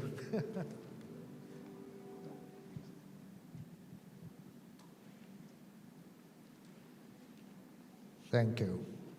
Now, just a quick reminder to colleagues on the floor and also those online that you can actually submit your questions anytime via the QR code displayed on the screen here. And in fact, while I was chairing the session earlier on, I have received a number of questions already. But perhaps to kickstart, maybe I will ask Jacqueline, as an academic and practicing geriatrician in Hong Kong, your takes on the 4 lectures that we have just heard now. Thank you, Professor Lau, and to our 4 distinguished keynote speakers for your enlightening talks and setting this multi-dimensional agenda for aging and chronic disease management. So from your talks, I saw that we covered the whole continuum of aged care, from prevention in diabetes management to early detection in dementia, to active management of frailty using technology-enabled care, and also diagnosis and treatment in advanced illness in the case of pancreatic cancer. I wanted to make some comments for each of your talks as well. So, Professor O'Brien, thank you for your sharing about inflammation and dementia. And you highlighted the link between systemic inflammation and the acceleration of neurodegenerative processes and contributing to cognitive decline and dementia, and how knowing this, it can lead to important discoveries of potential biomarkers of inflammation to help us in predicting outcomes of dementia as decline, as well as perhaps creating pipelines for new therapeutics in treatment of dementia. So, one thing that's been on my mind is, while we are rapidly developing these new diagnostic biomarkers, we have not yet developed effective treatment that is curative for dementia.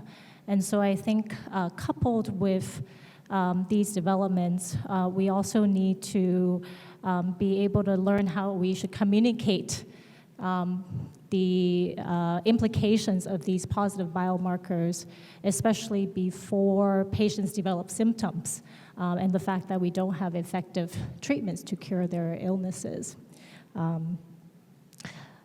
So for Professor Arai, so thank you for your sharing on sarcopenia and frailty in diabetes management in older adults. You talked about the high prevalence of these conditions in older adults with diabetes, and how it's important to be aware of them because they can lead to poor outcomes in older adults, including functional decline as well as cardiovascular outcomes, which is exactly why we need to control diabetes well. And there's a bidirectional relationship between sarcopenia and diabetes, which means that we should also focus on looking at muscle health across the lifespan, right? Not just after people develop diabetes, but actually if we improve muscle health, it can perhaps reduce the risk of diabetes. So I think it does shift the whole paradigm of how we manage diabetes from this target control-oriented approach to a more holistic approach, incorporating assessment and management of frailty and sarcopenia in diabetes care. I think that's very enlightening. Professor Kim, with your sharing about the importance of frailty as not just a measurement tool, but also a way to guide management of older adults as a way to optimize older adults before surgery so they can have better outcomes or even improve outcomes in people with cancer. So I think those are really relevant to care of older adults. And I think it was very exciting that you mentioned how technology can now make frailty assessment scalable in a way that we haven't been able to do in just our geriatric practices. So with the use of big data, such as using EHR data, as well as using sensors, wearable technologies that we have nowadays. So my question related to that is, how, given the utility of frailty-guided management, how do we really try to implement this more widely in our healthcare system? Beyond the geriatrics practices, how do we influence our colleagues in surgery, in cardiology, and other specialties? And then Professor Wu, thank you for your excellent an exciting sharing on the role of AI and other technologies in therapeutics, advancements in cancer therapeutics for earlier diagnosis in population-based screening in pancreatic cancer. I think that it's really exciting to see how all of this can lead to, on a population level, how we can improve screening and detection of pancreatic cancer, as well as allow more personalized cancer treatments.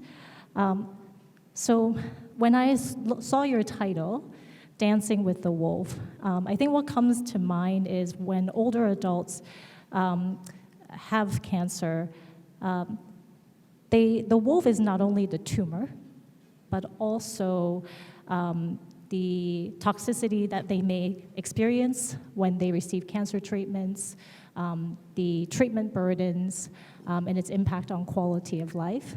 And so I wonder how we can also incorporate those elements in decision-making while we have these advances in our modelings, if those elements can also be incorporated into decision-making. Wow. You see, I am not bad at delegating what I have to do to my colleague. Okay, thank you very much, Jacqueline. And you have had very good comments, and also you've asked each of our panel speakers a question each. But maybe before I therefore ask my questions, I'll ask our panel speakers to respond to what Jacqueline has just asked you. Professor O'Brien, please. Well, thank you very much for your questions. I sort of agree with them. So the first one was in two parts, really. It was about, we've progressed a lot with diagnostics for Alzheimer's disease. We haven't really progressed so far with treatments. And what I'd say to that is, yes, but the diagnostics have to come first, because without being able to define the clinical syndrome, the diagnosis, you can't develop treatments. And I've seen that throughout my career. So my first memory clinic I did as a very junior doctor back in about 1990, and I remember talking to the consultant who was making a diagnosis of Alzheimer's disease, and I asked that very same question. I said, why do that? Because there's no treatment we can offer the person. And he said, well, no, that's right, but we're doing this clinical trial of a new compound, and unless we diagnose people, we can't enter them in for the trial of donepezil, it's a cholinesterase inhibitor, and they became the first treatments we had for Alzheimer's disease. The first trials of anti-amyloid therapy, the immunotherapy trials, they didn't have amyloid positivity as an entry criteria because that just wasn't widely done. When they look back on data to see that, 1 in 3 people entering those studies didn't have amyloid in the brain to be able to benefit from the drug. So they sort of had the wrong type of person. So I think you do need the diagnostics first. The second thing as a clinician is people come to me wanting a diagnosis. And I think it's good to have all the tools at your disposal so you can give that as accurate a diagnosis as you can to the person that's coming. The second bit of your question was, again, I sort of agree with it. Haven't you got to be careful about telling people the results of these biomarkers? And I think absolutely.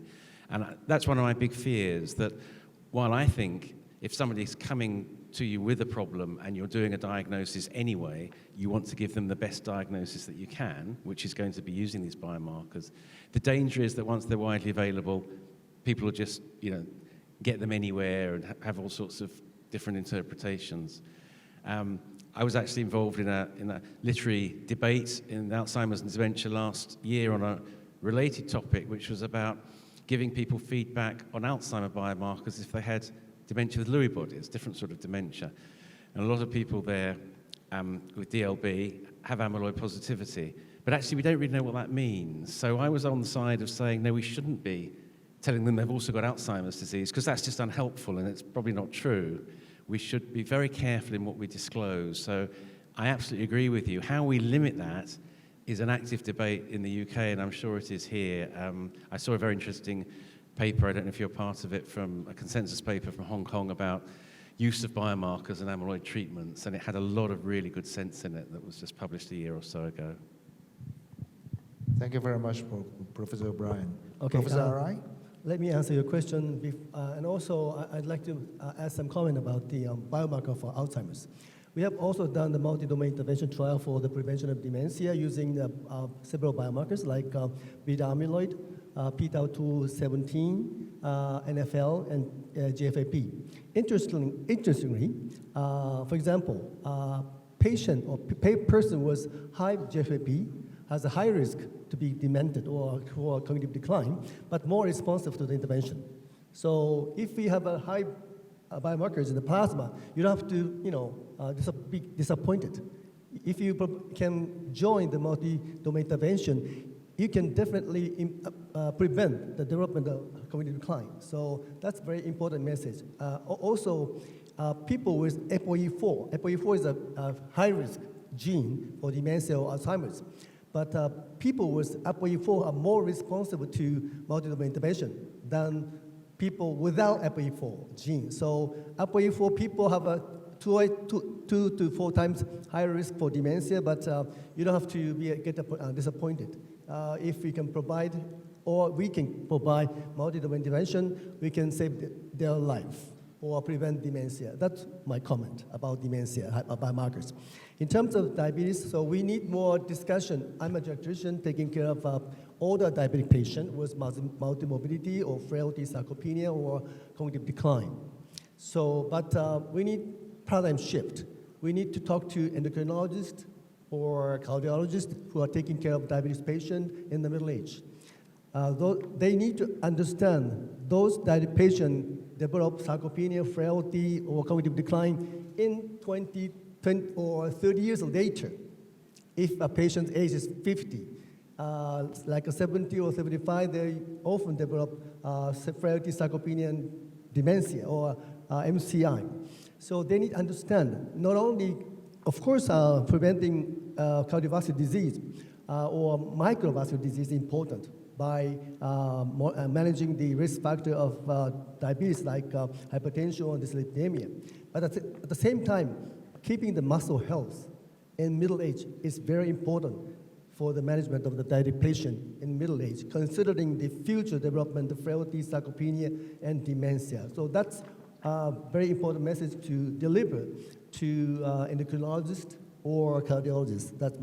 So that's would be a paradigm shift for our medical society. But there's no incentive whatsoever, as Professor Kim mentioned. United States has introduced a EFI system, but not in Japan. Only geriatricians are measuring frailty or sarcopenia in a clinical practice, and not other primary care physician not interested in frailty, sarcopenia, or cognitive decline. We need to insensitize, or we need some incentive for primary care physician to screen frailty, sarcopenia, or muscle health, or cognitive decline, whatever. So that should be implemented in the healthcare system, but it's hard to convince the government so far. Thank you very much, Professor Arai. Professor Kim? Well, first of all, I want to thank Professor Yoon for summarizing and asking a very important question, which was how to scale frailty assessment beyond the geriatrics clinic. In order to achieve this, we need two things.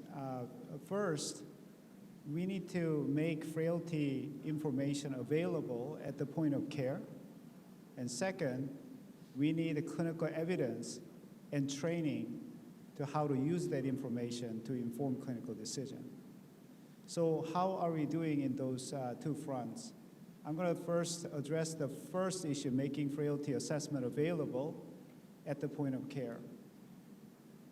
In my talk, I did mention about there are too many frailty tools. But at the same time, if you ask any of the clinicians who are outside of geriatrics, they don't know what tool to use, and they don't know how to find them.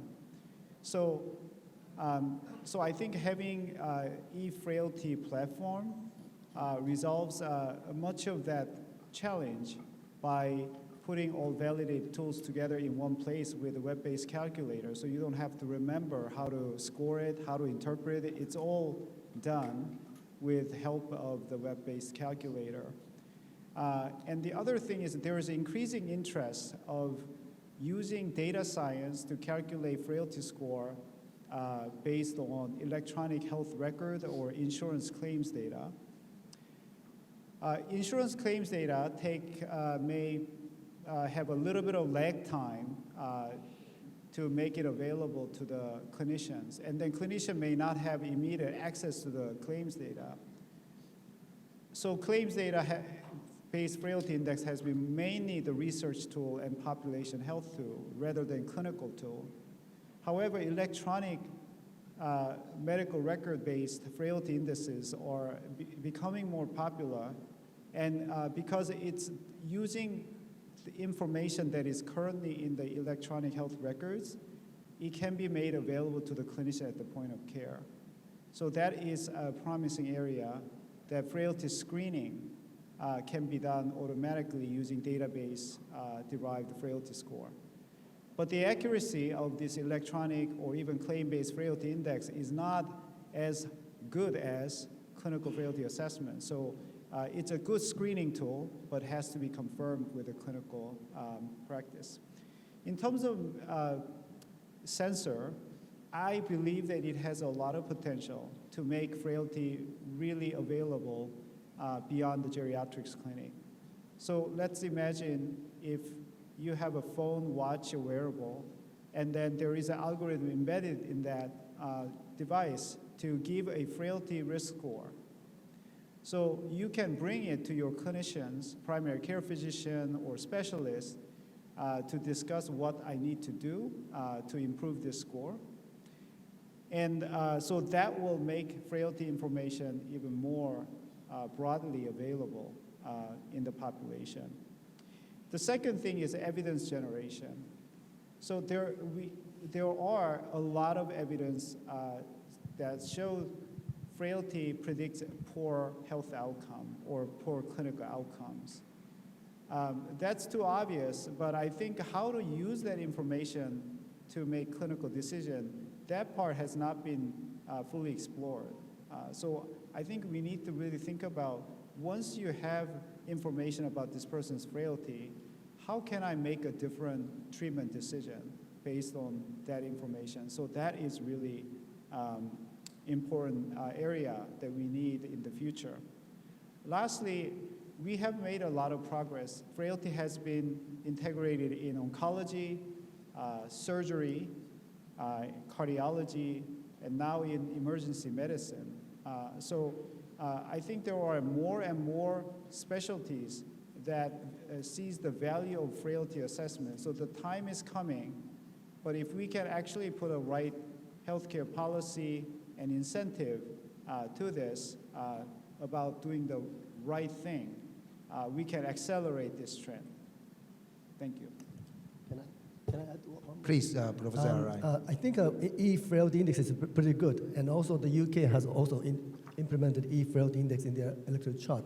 The problem is we don't know how to intervene the patient if we find a frail patient with a high e-frailty index. So that's why we recommend WHO ICOP, which is in which intervention can be individualized based on the impaired intrinsic capacity in each domain. So any solution to personalized intervention for frail patient if you find the patient with a frail patient with electric frailty index. A very good comment. And please, Professor Kim, you want to? Yeah, I appreciate this question, Professor Rai. What I think it's important to realize is frailty is not just the yes-no labeling. It's actually spectrum. It's a continuum. And it is, in addition to knowing who's frail or not and how much of frailty one has, it is important why that person is frail. So patient can become frail for a wide variety of reasons. It could be dementia leading to frailty, cancer leading to frailty, cardiovascular disease leading to frailty. So the management is different based on how patient got to that frail stage. So among the different frailty tools, it may just give a score or classification, oh, this person is frail. So that may be helpful for risk stratification, but that doesn't really help you how to manage that patient.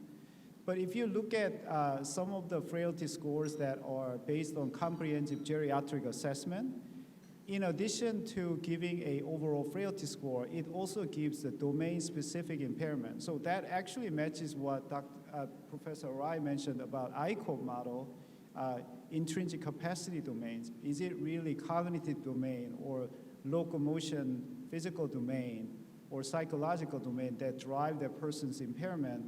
That information is necessary to come up with an individualized treatment plan to optimize that person's health. Thank you. Thank you very much, actually, for these further comments. Perhaps, Professor Wu, on your precision treatment for carcinoma of the pancreas? Okay. Thank you, Jacqueline, for your summary and you raised a very good question. When I prepared my talk, I choose a Dancing with Wolf. I remember it's an old movie, maybe Kevin Spacey. Yes. 30 years ago, maybe. What's his name, right? Yeah. Because what the wolf means, I think, is cancer, but not just the pancreatic cancer. What we see, I show a figure, put pancreatic cancer into all sides of cancers, of the organs. We can see for the thyroid and prostate, even breast cancer, with a very good prognosis. So we can say we can dance with the wolf for that kinds of cancers because people can live longer together with the cancer. Maybe you cannot eliminate the cancer completely, but you can live with the cancer, but not the pancreatic cancer. At this time, I think it's eaten by wolves because most of patients have an overall survival about just 1 year. You can live with the cancer. So we proposed some population benefit and individual benefit from the recent techniques.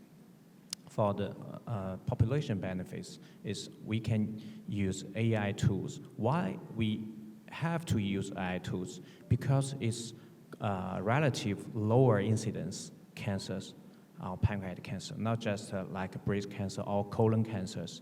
The incidence just 1 through 10,000 in the population. And you have to put a patient into a CT room, MRI room, and you have to find a very experienced expert radiologist to find the tumor. So it's very difficult for the population to screen. But if we have AI tools, just, especially in China, a lot of general population, they get a physical examination with very good centers, in very good centers each year. They have a lot of routine CT scans. So that is give us these weapons. Another way is individual. In this recent years, many new therapeutic approaches approaching. So I think Dancing with Wolf is our dream. So I made this name. Thank you. Yes, I used to use a very similar description on the management of my patients with systemic lupus erythematosus as well, when prognosis was very poor many years ago, but now, of course, with advances in almost everything, that we are able to manage them better. Thank you all very much for this wonderful, comments and also answers to Jacqueline's questions. I have indeed prepared a number of questions on my piece of paper, but then on my iPad I see a number of questions from the floor as well as from online as well. I'm going to pick 2 questions to start with. One very simple, I think straightforward question for Professor O'Brien, and another one for all 4 of you, okay? The first one is actually on the role of vascular aging in dementia. Now, the second one is actually very, the role of vascular aging in dementia. The second question actually concerns all of you. In fact, we have spoken so much about how we could early diagnose and early predict and then provide precision treatment to our patients. The question is actually on, what about the families? What about the caregivers? Now, can technological systems not only monitor the elderly and the patients, but also actively provide decision support and psychological respite for caregivers? Can you provide some examples, if any? So maybe Professor O'Brien to start off with vascular aging and dementia. Thanks. It's not actually an easy question, but I will be very brief. So there are 2 answers, I suppose. One is that vascular dementia, which isn't always dementia after stroke, but can include other sorts of dementia where you get silent infarcts and white matter changes, is recognized as the second most common cause of dementia. So that is important in its own right. There's a much more interesting story, I think, about vascular contributions to Alzheimer's disease, where it does seem to be an extra pathology that exerts effect, both in terms of altering the threshold for developing dementia. In other words, if you have vascular brain changes, you're going to get dementia at an earlier stage if you develop amyloid and tau pathology. And also there's some evidence that vascular changes themselves actually accelerate the deposition of amyloid and tau, so might accelerate the changes.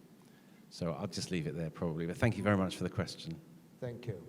So maybe we'll come to the question number 2 then, but Professor Arai has already got his microphone on. That's a very difficult question.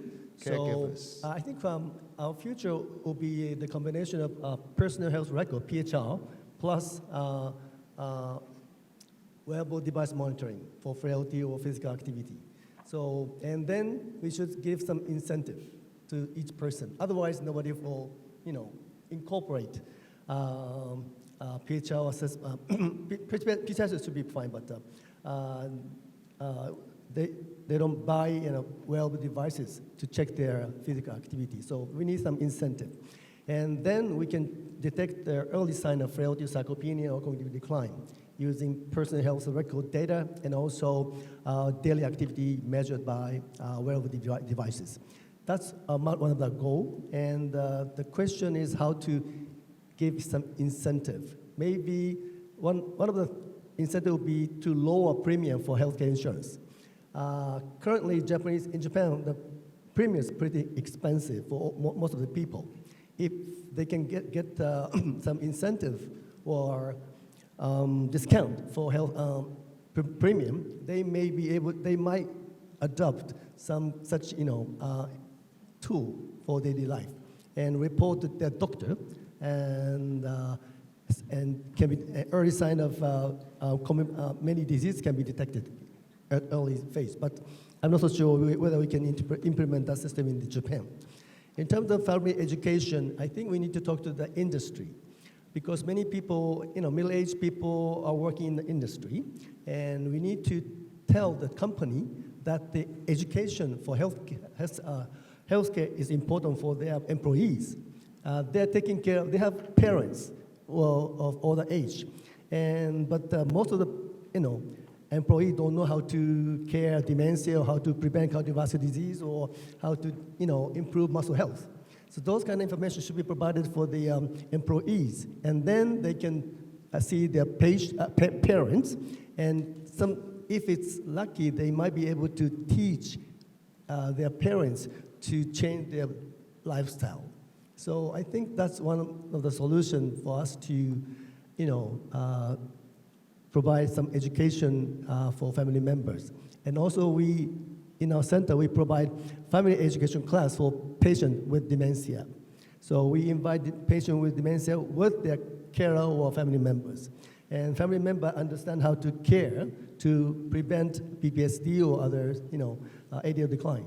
Those kind of education is important, but there's no incentive whatsoever in Japan. So those need to be, implemented in our clinical practice, but it's hard to get some incentive.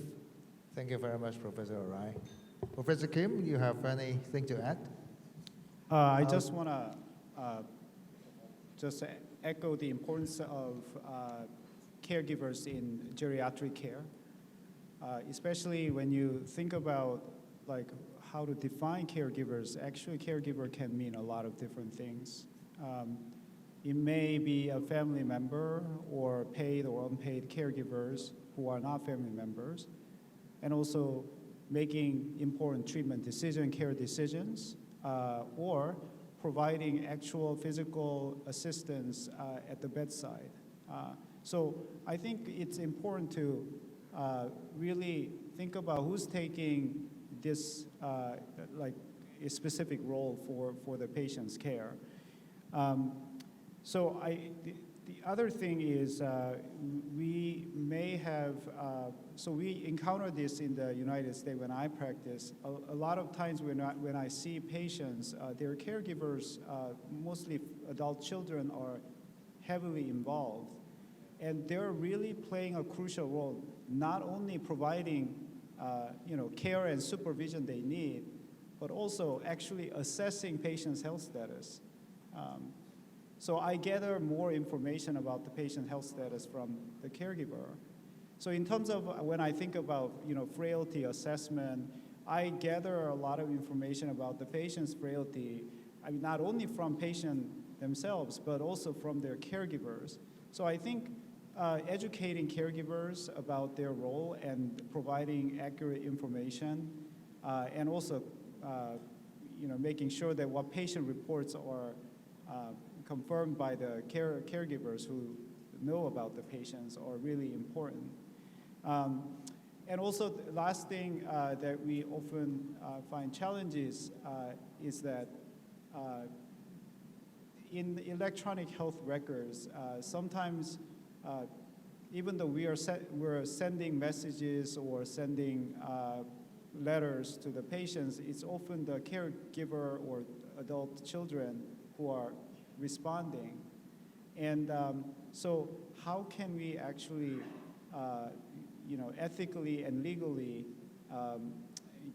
do these proxy assessment without any challenges, especially it's a patient records, but the caregiver is actually using it on behalf of the patient. So how much of information we can share? That's a different challenge that we need to have a more clarity on. So some of these are challenges, and we need to work on this issues in order to have a better support system for our older adult population.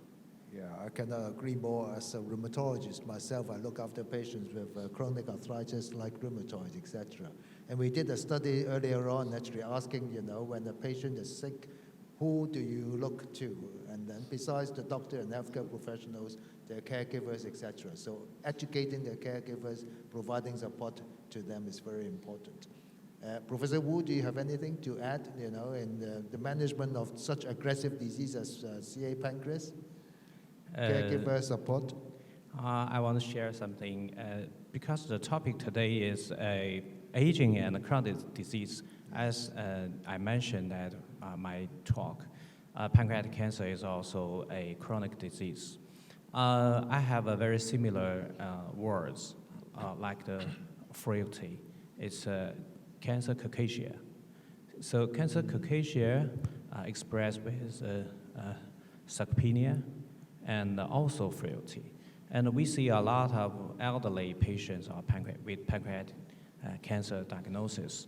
They may be 80s, maybe 90s, because the incidence average age is above the 60s. So we see a lot of senior patients in our clinic. So we have to face the same question, like the colon cancer example. Can we make a VIPA procedure or distal pancreatectomy for the patients with 80s or 90s? I think now we have a very good palliative therapies, very best support therapies. So we can perform procedures on some selected patients. So I think such as pancreatic cancer and not least liver cancers, lung cancers, we have to use our aging policy or our chronic strategy to treat all these patients. So we have to establish for the surgeons, for the oncologists, with this kind of thoughts. Thank you. Thank you very much. And Professor O'Brien, I think managing and caring for patients or people with dementia must be tough. Well, it is. No, it is tough. But because it's tough, it's been an area where there's been quite a lot of research in terms of carers of people with dementia. And there is very good evidence that a support package put in place, not a support package, a sort of educational package put in place fairly early after diagnosis improves outcomes not only for people with dementia but for carers as well, in terms of lowering levels of anxiety and depression in the carers and lowering levels of agitation in people with dementia. So there's good evidence that early support in a manualized form can actually help. Thank you. Thank you very much. I know we only have just over 2 minutes left, but I see a very interesting question here, and I would like to test our panel speakers and discussants. And that is, in fact, if you were asked to describe the ideal state of chronic disease management in 2050, 25 years from now, using 3 keywords, what 3 keywords would you use? I accept one if you... I missed the vital word. The ideal state of global chronic disease management in 2050. Describe it in 3 keywords. I'm sorry, testing you here. Perhaps, yeah, Professor O'Brien. The ideal stage would be there is none, because we've solved the problem. Okay, right. Fair enough. Professor Arai? It's a very difficult question. So maybe I need to answer to your question by providing 3 keywords in my expertise. So muscle health, frailty, and living well. Good. You have given me more than 3 words. Professor Kim? I would say person-centered, individualized, and proactive care. Wonderful. Thank you. Professor Wu? 3 keywords, I think, for my specialties, MDT, and innovation, Team and the last one, to long-term survival. Thank you. toughest for you now, Jacqueline. You have run out of words. I want to steal one. I also thought of patient-centered care that provides high value and also focuses on health span, not just lifespan. Wonderful. Okay. I think with this, I really must thank all of our 5 discussions for wonderful discussion that we've just had, and also once again to thank our 4 speakers for the wonderful lectures that we've just had as well. And I think I'm doing quite well. We have 35 seconds left. And with this, I thank you all very much for attending this afternoon's first session. Thank you. Wonderful. Thank you for such an insightful discussion. Would you please step forward to pose for a group photo all together? Thank you. Please step forward. And please step a little bit closer towards each other, please. Thank you. Would you please face our official photographer in the front? Thank you to all our distinguished panelists and speakers for your exceptional contributions. Ready? 3, 2, 1. Would you please remain on stage? May I also invite Professor Wenwei Tu to the stage to join the photo taking. Professor Tu, please. Thank you. So your profound insights, rigorous analysis, and thought-provoking exchanges have made this session incredibly rich and rewarding. Thank you so much, all our guests. Thank you. Please return to your seats. Thank you so much. Ladies and gentlemen, this concludes our first thematic session. We will now have a 15-minute coffee break. Please return to the venue at 4 p.m. sharp. Please feel free to proceed to the foyer to enjoy some coffee and refreshments. Our second thematic session on AI and innovation in higher education will start at 4 p.m. See you later in 15 minutes. Thank you.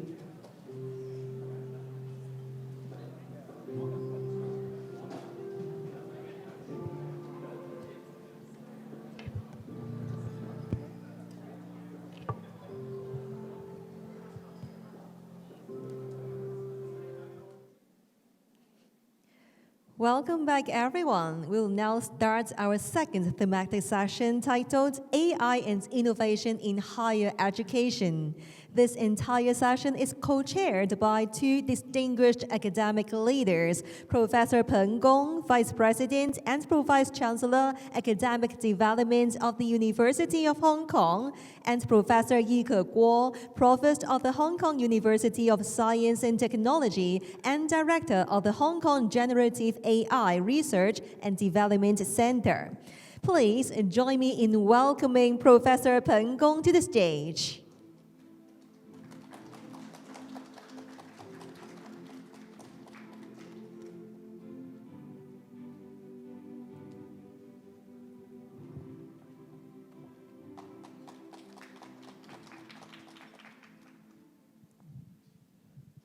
Good afternoon, distinguished guests. I'm honored to serve as a session chair for this session. As we all know, that the current development of AI has, since November 2022, has caused a dramatic revolution and earthquake to many professions and to our daily life. So every university everyone in the society actually are thinking of how to harness the opportunity and how to best advance AI, and in universities that people are thinking about how to make AI to revolutionize higher education. This actually extends to a lot farther, to kindergarten, to schools. So today we formed this session. We're really very excited to have 3 very distinguished thinkers on AI and higher education to make to share their thoughts about our next move. And may I invite Professor Tieyan Liu from Zhongguancun Academy, and the chairman, he is the chairman of Zhongguancun Institute of Artificial Intelligence. Please. His topic is redefining talent development in the age of AI. Professor Liu, please. Yeah, thank you very much, Professor Gong. It's my great pleasure to be here in Hong Kong and talk about AI and higher education. I'm Tieyan Liu from Zhongguancun Academy. And Zhongguancun Academy is a new research institute, research and education institute we built from scratch in 2024 with the mission of redefining the talent development in the age of AI. And before that, I worked for Microsoft Research Asia, spent about 2 decades there, leading her AI research. And today, I'm talking about how to redefine the talent development in the age of AI. You can see in the title of my talk, I chose the word redefining deliberately, not updating, not improving, because I believe the changes that AI is bringing into the world is not incremental. It's disruptive. It basically touches the very foundation of every aspect of AI and education, like how we identify, cultivate, and evaluate human potentials. So I think without any doubt, AI is really entering the domains used to belong to very top human talents. As you can see from this slide, so for example, for this GPQA Diamond, which is a PhD level benchmark, the human specialists, like human PhD students, they can achieve a score of just 65%, but the frontier AI models can achieve a much, much higher score, like a Gemini 3.1 Pro can achieve a score as high as 94 or 95%. And in the 2025 International Mathematical Olympiad, frontier models, many frontier models actually, the OpenAI GPT, Google Gemini, and also the DeepSeek models all achieve golden medal level results. And you know, that's not easy for just common people. And not just for those benchmark evaluations, AI today can also achieve something that usually cost our human experts tens of hours. Today, AI agents can autonomously complete coding tasks that take human experts 14 and today maybe even longer time. All those things just tell us that AI today is not just getting smarter. They can complete very complex tasks. And it is not just about the capability of AI. It is also about the pace, the speed of AI development. For example, in February this year only, we have seen more than 10 frontier models being released in very rapid succession. And also the cost of using AI is dropping significantly. Previously, AI is something expensive, which is only accessible to large enterprises. But today, any student, even middle school students with a laptop, they can access AI capabilities in their day-to-day life, study, and work. So in another word, AI today is not just advancing, it is democratizing. But AI is moving very fast. But if you look at our educational system, it is still slow. It is in our traditional pace. And it is not functioning well to cultivate those talents needed for this AI era. Then the question is, what kind of people are really the demanded talents in the AI era? Now, let me give you some examples. Like Demis Hassabis, everyone knows about him. He is the co-founder of DeepMind and he invented AlphaGo, AlphaFold, and other foundational AI innovations. Demis Hassabis is a kind of a foundational researcher who cross many different disciplines, lead a large team to achieve something which other people are leveraging to change the world. We also see some other people, typically, in this AI time, like the Cursor team, just 4 people forming a startup, and quickly get the market evaluation over around $30 billion US. They know the real needs from the Generation Z and even Generation Alpha, because they are just from that generation. All those people are just in their 20s, with an average age of 23. They have already built very successful companies with valuations of over $30 billion. We're also seeing people like Peter Steinberger, who invented OpenClaw. I guess many people in this room have used the OpenClaw in your day-to-day work and life. And Peter Steinberger just grabbed some real needs of his own. Like there are many AI tools, but still, he does not really have a personalized AI assistant. Can manage his own computer, handle personal life and work. And he used AI to build such an AI assistant without writing many codes by himself. And this OpenClaw is one of the most successful open source projects ever in the history of software. So if you look at these examples, these so-called AI talents, what's in common? I think none of them follow the traditional academic playbook. They are boundary crossers. They are risk takers. They just build something using AI, for AI, and change the whole AI landscape. But we understand those are the people demanded by the AI community, by this AI era, but unfortunately, our own education systems haven't provided a solid foundation for us to cultivate such AI talents. Let me tell you why.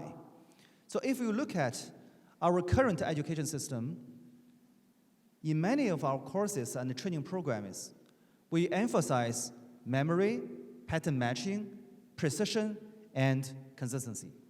All those things are designed to solve those standardized tests or competitions.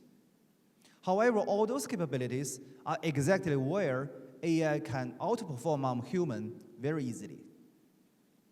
But on the other hand, what has unique values in the AI era is curiosity, taste, critical thinking, courage to prototype and iterate.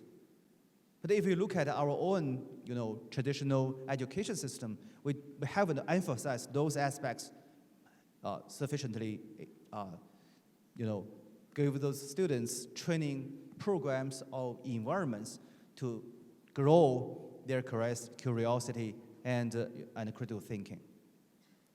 Those new capabilities, they are used to handle uncertain problems, challenges. So in other words, traditional education system emphasizes the training of the so-called I-shape talents, but in the AI era, we are looking for the T-shaped minds, which can cross many different things and find a solution to real and uncertain problems.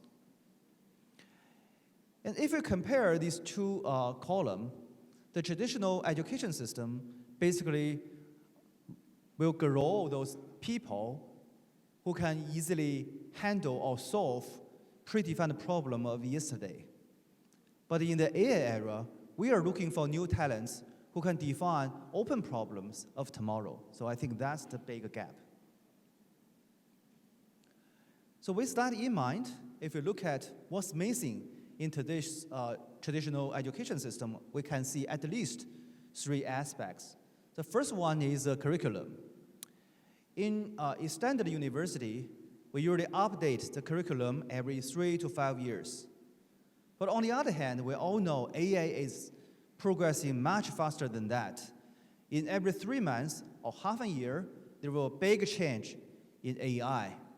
If you remember, early last year, people in the world are still talking about large language model pre-training. But in the middle last year, like summer, the focus has been moved to the post-training era. And then later on, the whole world is talking about agents. So even within this AI field, the technology progresses and the focus shifts have been happening very, very fast. Then how can we reflect that faster progress using a curriculum which is updated every 3 or 5 years? That's a big challenge. And second is about the evaluation. When we train our students, usually we will depend on the peer review system. Let them write a paper, submit it to the research community, let others to evaluate, and close the loop. But in this AI world, sometimes paper does not really make a lot of sense.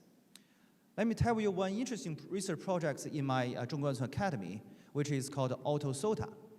A group of students and professors, they built a research agent for any paper published in top AI conferences.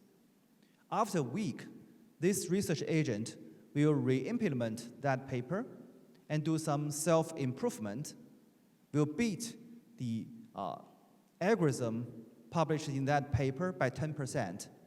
And then the source code generated by that research agent will be automatically open sourced. That AutoSOTA project just want to let all the researchers in the world know writing a paper, achieving a SOTA performance means nothing. AI today can beat your SOTA within a week and get all the source code opened, and other people will get that capability. So in this new situation, publishing a paper may or may not reflect the value of a research. We need to pay more attention to the real-world problems. Those may not be really written as a paper, but can make a huge progress in the industry, will generate a lot of values and productivity. That will make more sense. The third one is the structure. I think in the traditional universities, the department walls are still very high. Students are trained within a relatively narrow discipline. We say and advocate cross-disciplinary research for a long time, but the reality is most students are still trained within a very narrow discipline. But if we look at people like Demis Hassabis and others, they really have this T-shaped minds. They know a lot of things, although they really have a special expertise in some particular domain, but they know the language of cross-disciplinary setup. So those people can collaborate across boundary. So with all these limitations in mind, we need a fundamentally different education system that can tackle those challenges and bring our talent cultivation to the new level. Let me give you some real examples showing the limitation of traditional education system. If you look at the recent big breakthroughs in the AI field, like ChatGPT, like AlphaFold, it's unfortunate that none of them were created by people in academia. They were created by the industry. Like, OpenAI created ChatGPT, and DeepMind created AlphaFold. It is somehow understandable because people in academia, just you and me, we care too much about the publications and the citations. We usually say H-index and other criteria to show I'm powerful, I'm famous. But those people in the industry, they care more about the practical usefulness and the real-world impact. It is not just about those the academia versus industry. If you look at ChatGPT or AlphaFold, they were basically invented by startup companies. OpenAI and DeepMind, both of them are startup companies. So most companies, they're brave enough, bold enough to build new things, new direction, new paradigm without fear, so that they can do many 0 to 1 builder-like things. But you know, when we emphasize publication, when we give our training to our students, somehow we give them the implication that doing incremental optimization is a shortcut, because in that way, they can easily get many papers published.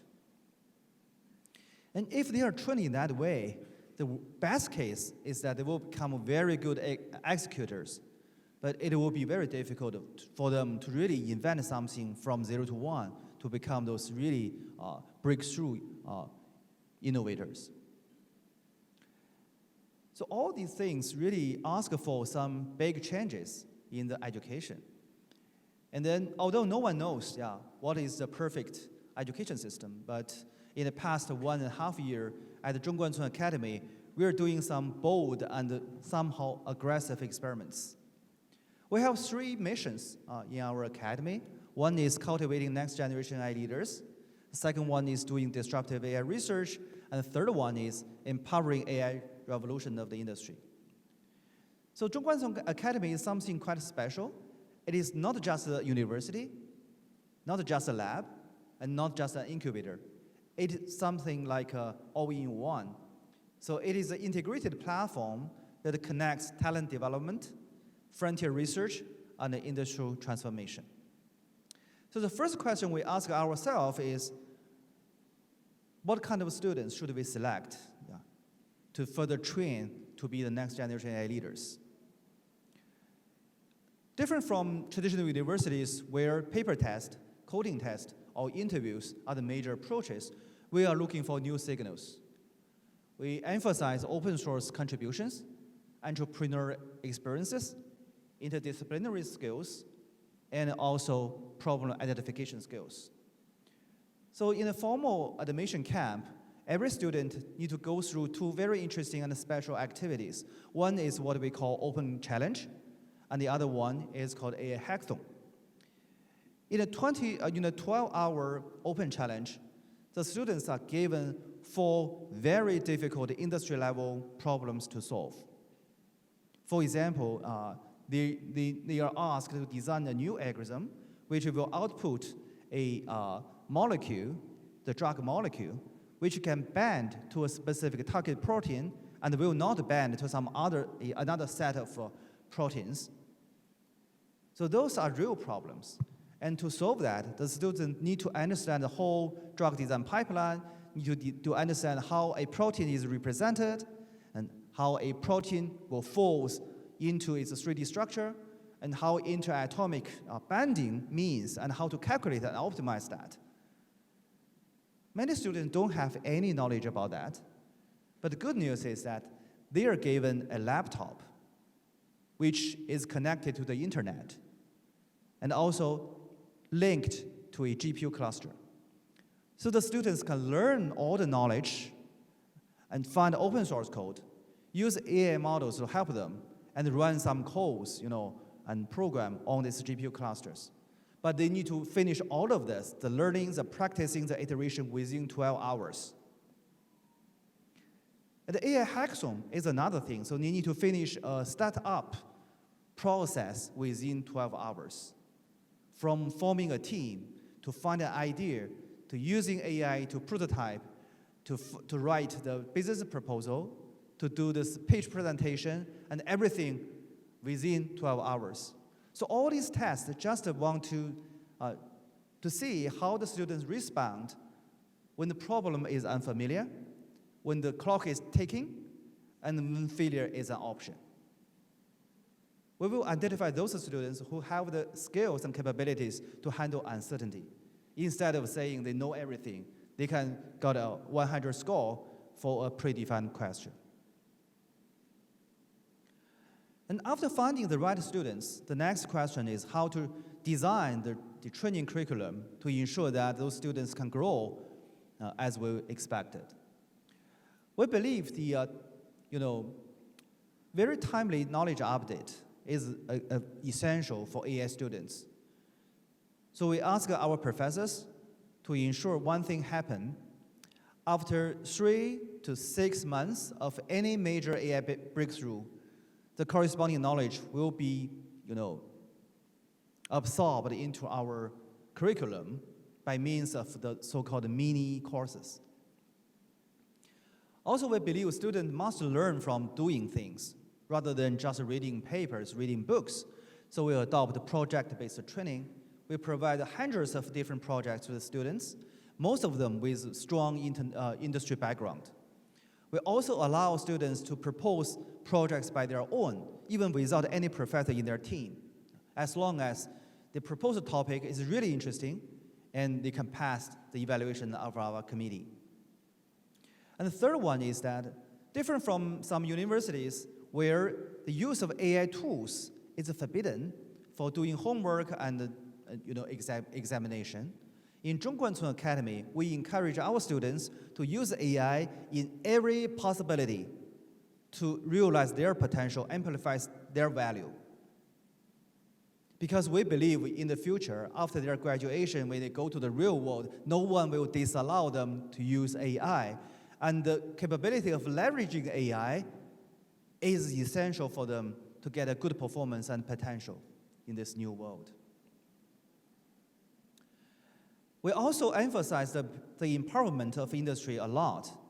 So we build a supporting system, which include AI, the incubator, AI, funding system, and also the AI business school to empower our students to get familiar, transfer their technology to the real world, and really doing some startup activities.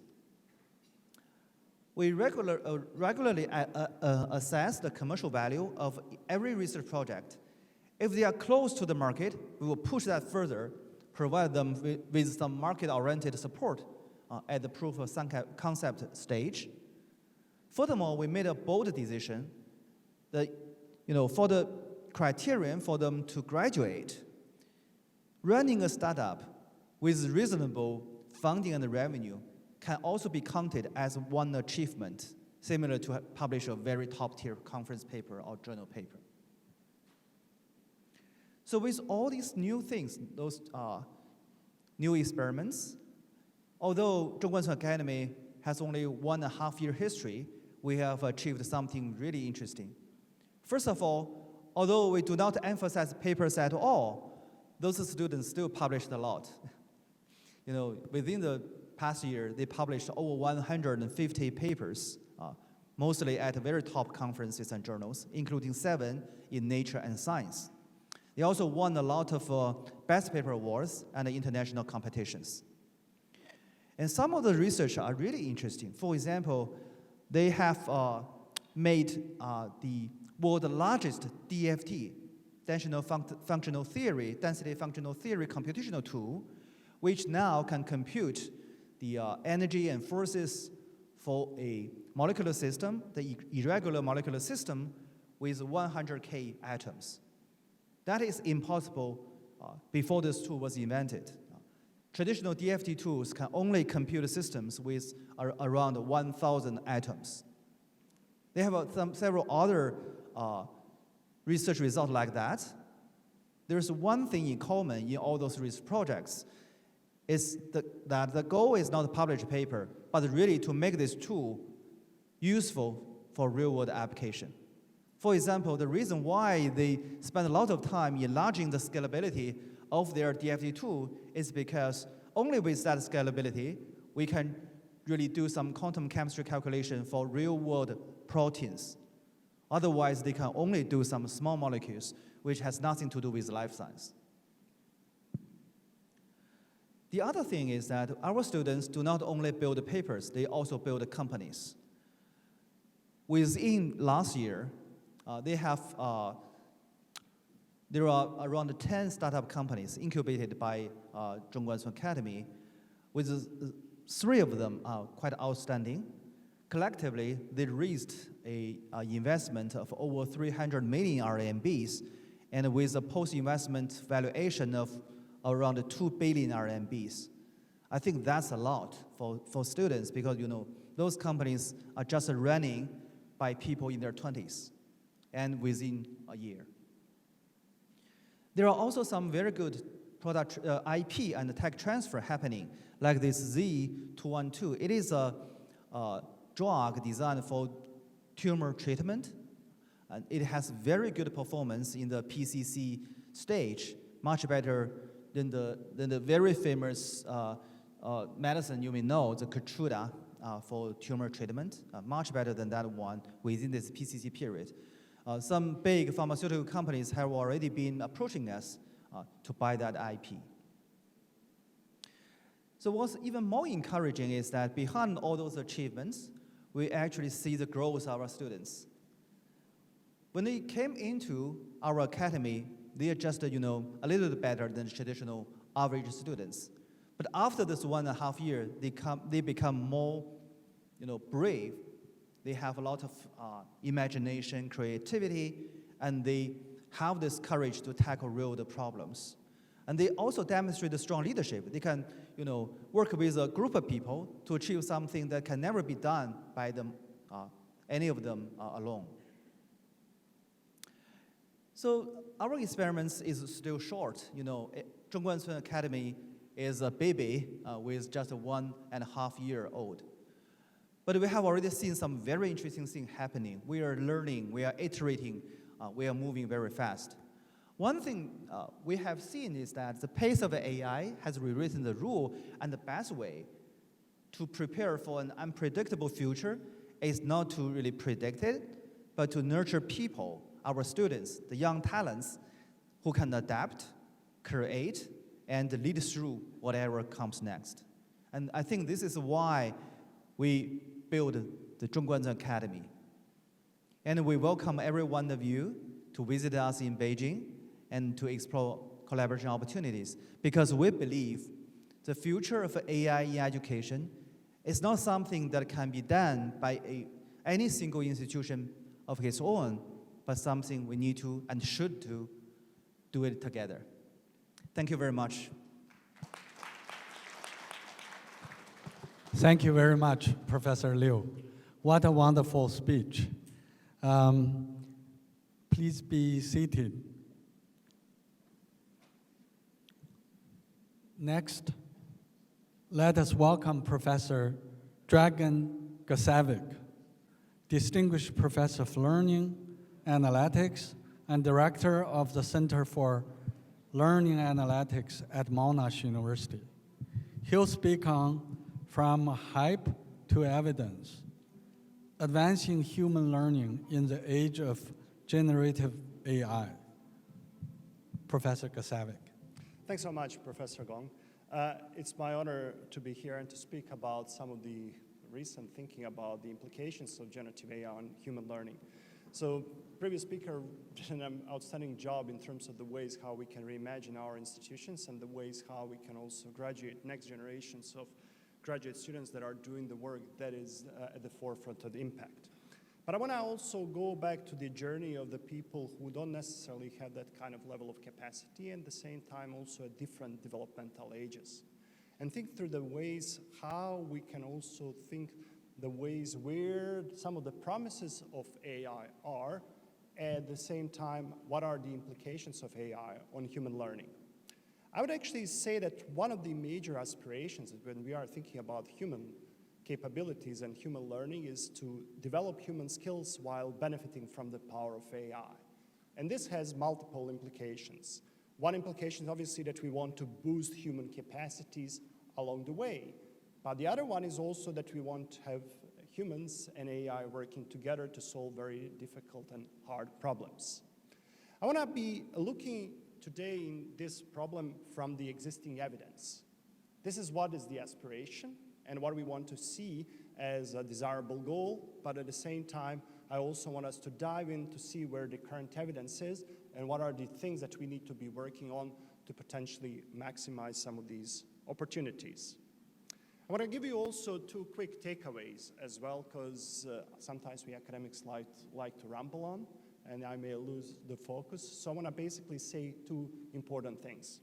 The first one is that we can see lots of really promising things that we can bring in AI to help our learners to learn more effectively in certain situations. But the situation is also not as clear, and there are certain limitations that we need to pay attention to. But the other important thing is also, what are those future-ready skills? How we need to reimagine them? And at the same time, also, what is the assessment of these skills? How we are assessing that and where we are going is really a big, important other issue that we need to take from today's talk. We're going to first talk about the use of AI to change some of our existing practices for learning and teaching. And one of the major promises, and I've seen many institutions around the world as well, are trying to create a chatbot for course A, course B, course D. One of the institutions here, I know as well in Hong Kong, empowered all their educators. They want to have, I don't know how many hundreds of chatbots for every single thing. First out of the gate was the Khan Academy. They announced immediately their Kamigo, and they were building it with GPT-3 before even the ChatGPT was a thing. And then there are many different interesting projects. I find really this one that is developed at PolyU quite interesting, the Socratic Playground for Learning. That is one of the interesting things that builds on lots of that existing research. But then, what is the evidence? Are these chatbots really useful for human learning? What is happening there?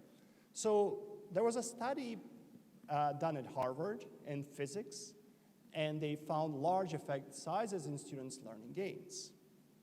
And it was quite effective. The issue, though, is that they were not using just the chatbot off the shelf. They pre-fed all the possible answers into that one. So in other words, what I would call in our old-fashioned AI way, they were knowledge engineering everything manually to do the chatbot. So in that case, you cannot scale up this type of an approach very easily because it requires significant amount of the manual work if you want to have this similar effect across the board.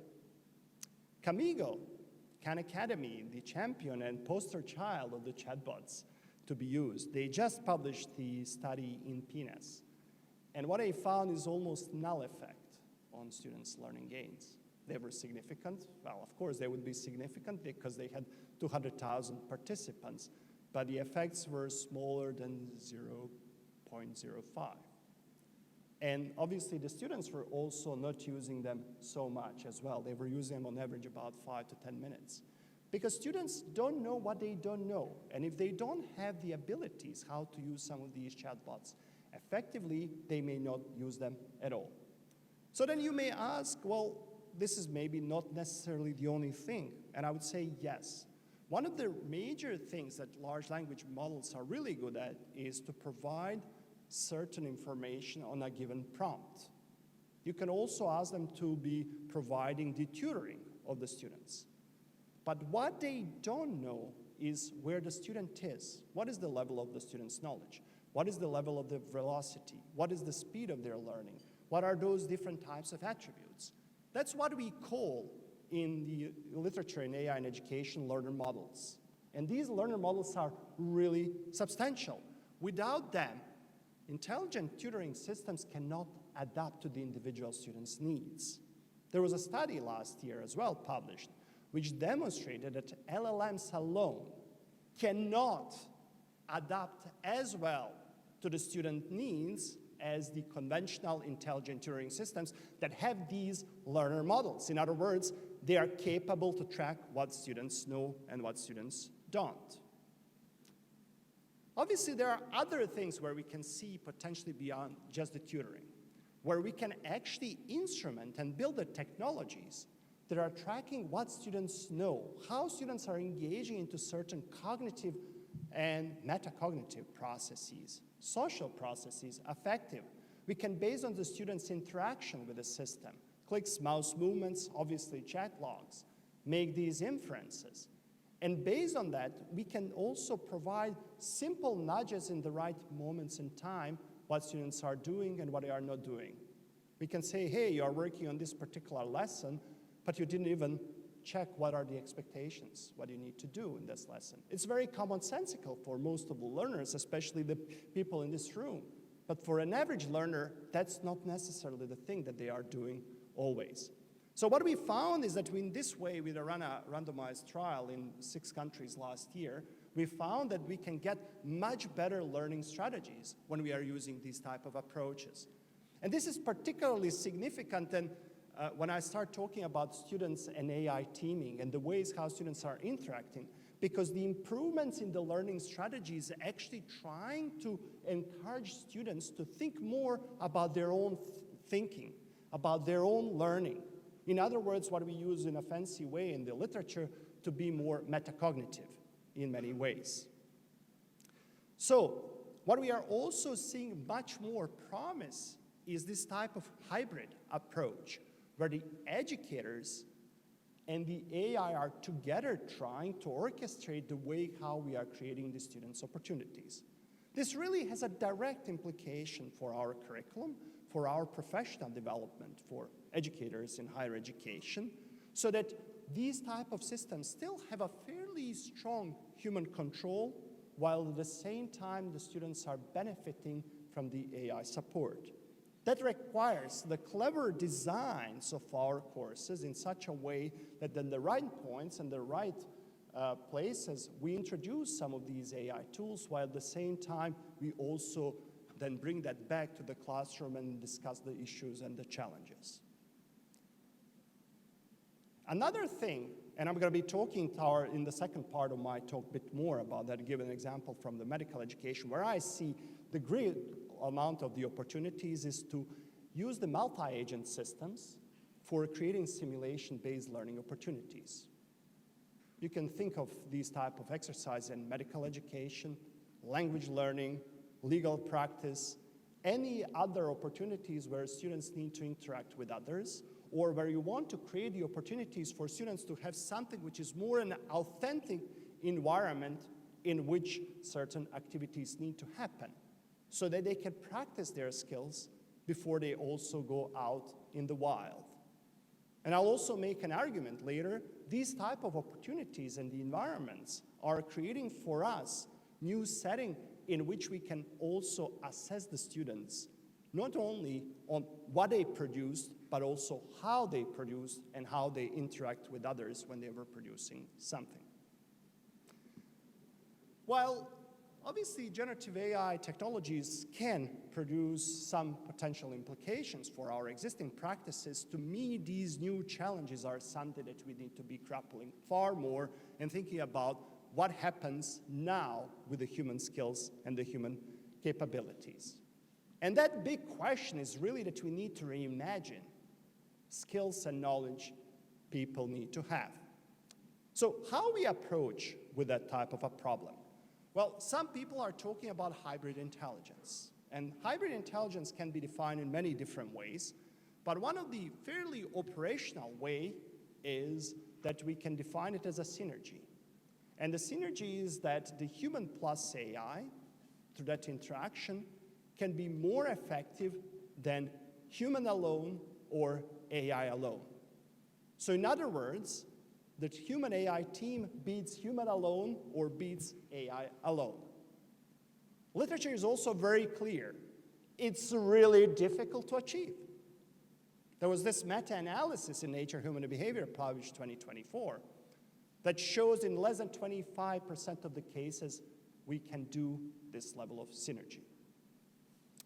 The next level is also, or the level below, is augmentation, where the human plus AI can beat human alone. In other words, that a human can be more productive, that a human can achieve more, or can do certain things faster. So that's typically called augmentation. When the AI alone is better than human and AI, that really leads into automation and begs the question whether the human skills are essential in that space. So when we are defining then the synergy, then it's very obvious thing that we need to then teach people to use AI. And there's lots of investment into the AI literacy.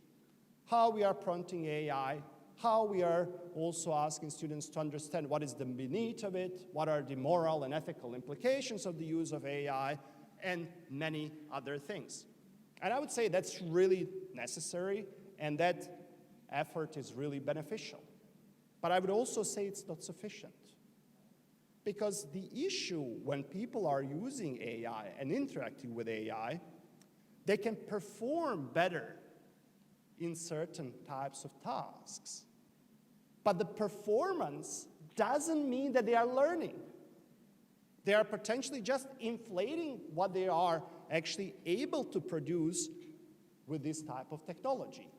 And so then the question is, what type of that signal that a better performance for the student is offering to the average student in certain situations? Does that signal perhaps motivate students, or it's actually give them the signal, well, you don't have to put more effort into this because you already nailed it. It was really easy peasy for you to do it.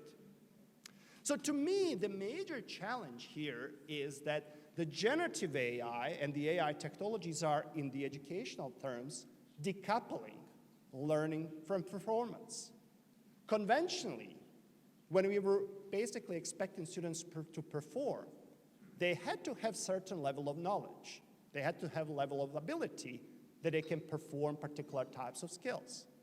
But today, they can, in principle, perform without necessarily having certain types of abilities. So I would actually, when we are tracking these type of dimensions, one dimension is this performance dimension. And typically can be also achieved through the use of different types of AI supports or different types of AI assistance. Even ChatGPT is primarily designed to emphasize the task performance. People need to have the skills to use it, and the AI need to be a good fit for the task. But the issue when we are going across this dimension is that when people have low-level skills and also don't use AI much, they are floundering, they are really kind of in this limbo, they need some support so that they can progress. If they don't have much ability, but they can still perform certain types of tasks with AI, they're kind of able to offload some of these things to the autopilot. And they get this impression of the autopilot performance. But that autopilot performance is potentially the zone of really big danger that is related to the education. I'm going to be talking about certain pitfalls as well that are coming from this autopilot performance zone. The other dimension is the good old learning. We basically need to provide good teaching practices. In the literature on educational psychology, we are using a range of different types of scaffolds. These scaffolds can also be implemented through AI, like all these different types of chatbots as well. And they're really aiming to promote effortful learning. Learning is difficult. Literature on psychology of learning is emphasizing one potent type of learning strategies that are called desirable difficulties. They're, for a reason, desirable because they are also promoting much more effective, longer-term learning gains. So what we want to achieve is really this masterful synergy that is coming from the human and AI capabilities. But you can see from this model, how I conceptualize it also, is that this synergy sits on the assumption only to happen when humans have high level of capabilities. I can really effectively use AI in many different types of tasks. I often feel that I have this kind of assistant that can speed me up. But I have more than 20 years of experience in what I'm doing. What happens with somebody who has no day of experience or knowledge of a particular type of a thing? How they can know what they are doing and what is happening there? So in other words, this really gets us to the point that human skills are essential to achieve the synergy between humans and AI. So then what is then the biggest skill that we need to be promoting? Ability to know when and how to onload and offload to AI. In other words, know when is the good time that I can actually offload something to the AI. AI is good for this particular thing. I can potentially, in certain situations, trust the AI's judgment, but in other situations, I don't trust the judgment, but I know it can also perform relatively laborious type of task for me. I have a bunch of notes, I have all my good ideas, but can put it in an initial first draft that I generated this bunch of notes. That generally what we are calling is knowing when and how to use certain things. Abilities to learn, abilities to think is the metacognition that is really essential as we are going forward. But there are, in this space, 4 major pitfalls that we identified. They are all coming from this autopilot performance. Number one pitfall is coming due to the fluency. Fluency means, hey, ChatGPT generates really nicely looking text. Looks very nice. That high readability of text is already documented more than 20 years ago to be associated with the reduced metacognitive engagement of the people. We had a study in which we found, and we labeled this phenomena metacognitive laziness, that students increased the performance, they did not increase or didn't have any learning gains, but we were also having the whole sensor instrumentation, how we were measuring metacognition. They were engaging far less into the metacognitive processes of planning, of the evaluating what they were doing, and also thinking about their learning strategies. So then, what we need to do in this case, how we are battling this beautiful design thing that is nicely readable, is the need to have the designs that are producing what we call the productive friction. Specifically, what we are talking here is about desirable frictions. That's where we are learning the most. So in other words, we need to have the designs that are challenging the students to ask the questions when the generative AI is offering certain things. That is trying to have these micro prompts for them. When they are also prompting AI, and AI is then giving them certain types of judgments, they need to be also pushed to judge themselves, to speak back into certain types of situations. These desirable frictions are really essential part of both our learning design, but also the design of the AI technologies so that we can mitigate the problem of the metacognitive laziness. We studied this phenomena across the board in many different writing projects as well. Learners mostly do not change almost anything that AI is offering. We call this phenomena, it's also documented several other related things, pitfall of coherence. The issue of the pitfall of coherence is the fact that AI not only is generating some content for you, but it's also offering you the full level of analysis and give you even the steps to choose what to do next. So in other words, becomes really this very helpful subservient that is over-offering certain things to you.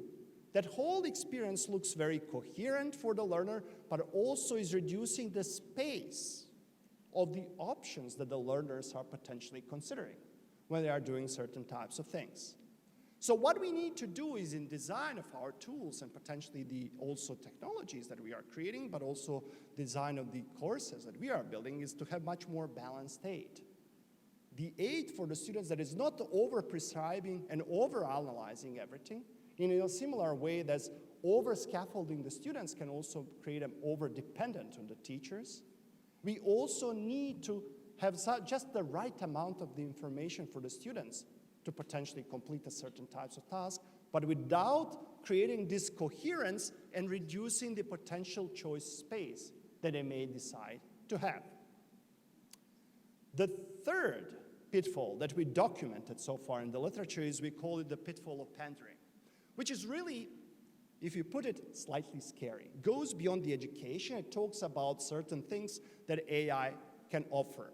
There was a recent study that basically demonstrated that when students were interacting with AI, there was intentionally also bias in a particular direction. You can take it in terms of the health, politics, or whatever. People were shifting their attitudes and aligning with AI's attitude without being aware that they shifted their attitudes. When that same information was presented on the paper to the people, they were not shifting these attitudes. And also warning the people that this may happen when they were doing certain things with the AI did not change the outcome. In other words, they were still biased towards whatever AI was also taking as their attitudes. So what we need to do, as what we are proposing, is we need to think about how we can have this engineered dissent. In other words, we can also create the agents that are contrarians in certain types of situations. We just had a study in which we analyzed these agent personas, contrarian versus supportive. Contrarians were actually really creating much more metacognitive arousal, if you wish, for the students when they were engaging in certain types of situations, while at the same time also making students to feel less psychologically safe. So it's a powerful weapon, but we need to also use it carefully. And the final pitfall that I'm going to mention today is this pitfall of transparency, that AI is kind of posited to be really important to have explainability and all these type of things. The issue with the explainability is that it can be also very nicely done and hiding all the uncertainty that is behind the AI. So what we need to do there is we need to create for students the opportunities that they have this contextual verification, to think about what that uncertainty AI hidden in the nicely looking explanation so that we actually prevent the students to offload their metacognition and judgment. Before I wrap up today, I'm going to just touch briefly on the assessment, but that's a really big theme on its own. So, one important thing is knowing what I just said and the decoupling between human learning and performance is then to have the illusion of human skills if we continue just assessing the products. In other words, I just create these essays and I keep assessing essays. Is that a good proxy of what we want to assess? Because we may end up just assessing automation instead of assessing synergy. So if we want to assess synergy, we need to have the assessment of human alone skills and also how students are performing together with AI. That's one important thing. The other important thing is also that we must not conflate learning and performance. There were several meta-analyses done on this topic that completely conflated performance with learning, showing that students' performance increased for almost 1 standard deviation. My question is, who cares in terms of learning? That's fine maybe for organizations and companies, but we care about learning gains. When we replicated that meta-analysis, where we decouple learning from performance, these learning gains became small effect sizes. So we need to have the right measures of what we are assessing. The other important thing that I want to emphasize is that while the product assessment and performance is good and important to have these synergistic approaches, we need to use also the process data. In other words, all the students' interactions with AI and other tools that they are using, they are signals, very potent signals, as well as all the different types of judgments that we want to ask our students and assess them on. When we build the models, computational models for assessment, what we are getting with this type of data and these 3 types of signals, we're getting far more reliable models that are also preserving all the validities of the construct that we are trying to assess. So I'm just give you an example in the environment in which we did it. So this is the platform Flora. We did this as a collaboration with Peking University and Peking Union Medical College. We had a randomized control trial with them for almost 1 full semester.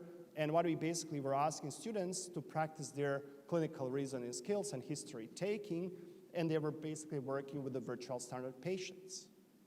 But they could also get the different types of other agents. They basically could ask a more experienced colleague for advice, and that was primarily aiming to promote their learning, to scaffold them, to promote their reflection, to actually tell them, slow down, think about that. Did you consider all these things? Did you consider every other thing?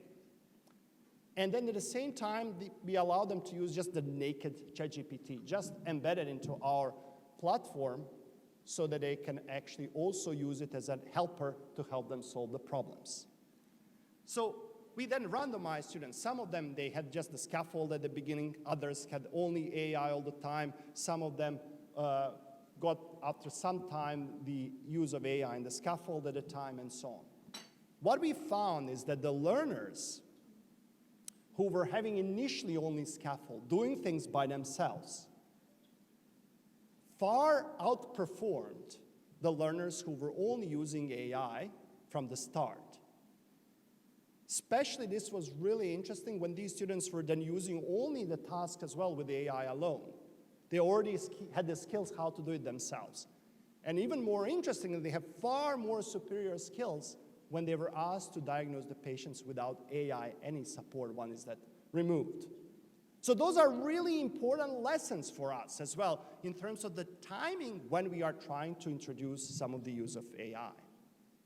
All right, few final remarks because I think I'm over time and everybody's keen to see me going. So I think we need to really have much more nuance in this discussion about the implications of AI and human learning. We need to broaden our understanding of learning with, about, but also despite generative AI, because it's potentially preventing it as well. And we need to be clever how we are actually doing these type of things. We must not confuse co-pilots with autopilots.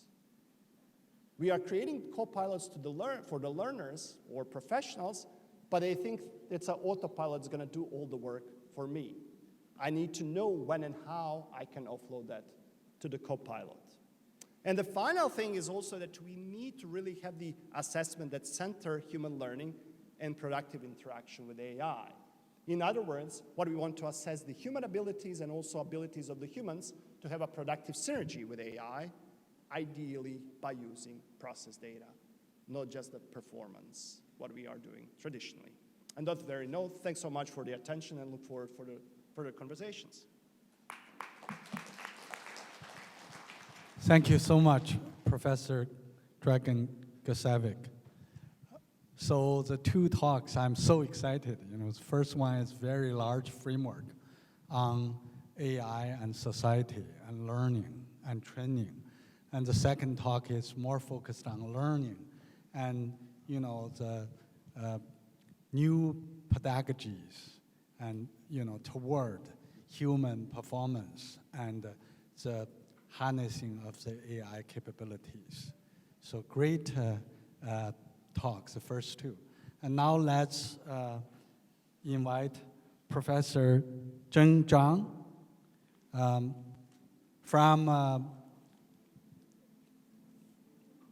he's the founder and chief scientist of the HKU Shanghai Cross Innovation Lab and professor at the School of Computing and Data Sciences. Professor Zhang. Thank you. Good afternoon. It's my pleasure to be speaking in this forum. Let me begin with this familiar images. I think Tian has already went through the list, but it worthwhile just revisiting, right? So when ChatGPT could hardly do any arithmetics correctly, it already got like 100 million users in 2 months.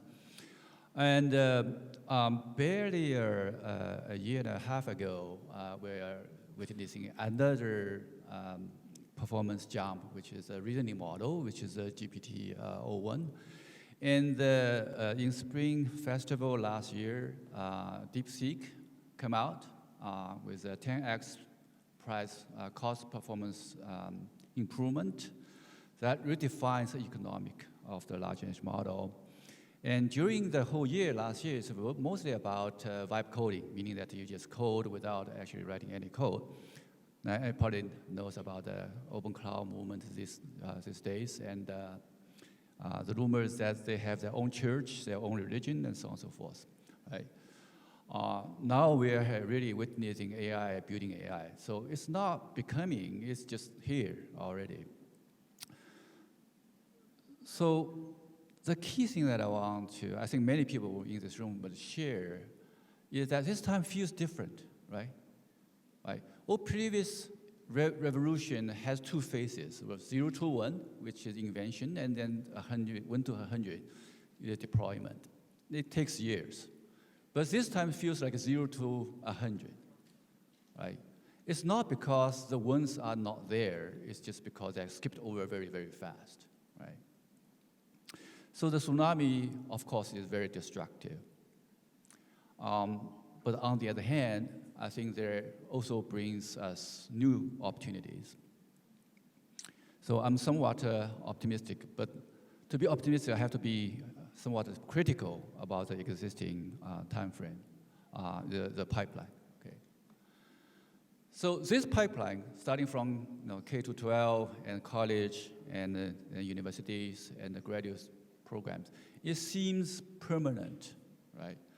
But In the entire evolution history of humans, occupies a very, very thin slice. It's about 80 plus something years old, right? So we start with kindergartens and then so on, more colleges, so on and so forth, right? So this pipeline is optimized for efficiency. It is highly, highly institutionalized, right? It has a large ecosystem around it. And now we have AI. What's going to happen? So AI is going to move the boundary a little bit, make it accessible, but the sad truth is for human learners, it cannot shortcut biology, right? So essentially, here's a fundamental tension, right? We have the exponential force meeting fundamentally a linear learning system, which is human, right? That's where all the tension is. Now, what does this pipeline do, right? This pipeline is geared towards growing specialists. So you are experts in certain area, so are also good at some adjacent areas, and that's what we call a success. Now, this pipeline never intended to build genius like this, have multiple, genuine contributions across different domains. It was not built for that. So if we zoom out, I think this pipeline has two structural problems. The first problem is it has a very narrow gate, right? You have very good institutes like HKU and many, many good institutes here in Hong Kong and the mainland, but majority of the people will fail at that gate, right? And this system, as a pipeline, is designed to filter, not to lift. Now the issue is, for people who cannot make it through, they do not have the critical thinking skills, they do not have the necessary knowledge repository. So without critical thinking and knowledge scaffolding, they are vulnerable to misinformations, which spreads 6 times faster than truth. And I think the statistic is that it's even faster, right? I used to think this is a problem of technology, that everybody has a microphone, everybody can speak, but really it is not. It is a problem of the education system and amplified by technology. So as a whole, I would say we have a failure here. So the second problem is for those of us who actually made it through, right? So as it turned out, each discipline would have its own shared common sense. The way that we look at the world, the kind of methodology we adopt, right? For example, scientists always think there is a ground truth somewhere. And to question this existing theory of truth is to get closer to the final truth. So that's our trait. Right? Every scientist, whether it's a mathematician or physicist or chemist, we share the same worldview. And that's why scientists can sometimes appear to be a little stubborn, right? Even cynical, okay? That's just because how we think of the world. Now, we learn engineer together with science called STEM, right? But actually, engineers have a very different way of thinking of the world, right? We work under the constraints with the first principles. The cost of performance trade-offs is what we essentially are after. So we have a very different view of what a scientist's view is. So STEM actually needs to have 2 different kind of work views. Now for business, they were talking about efficiency, return of investments, etc. All the liberal arts talk about expression freedom, right? The way to express things and communicate. Very rarely, we have talents that can hold this different kind of worldviews simultaneously, let alone apply them.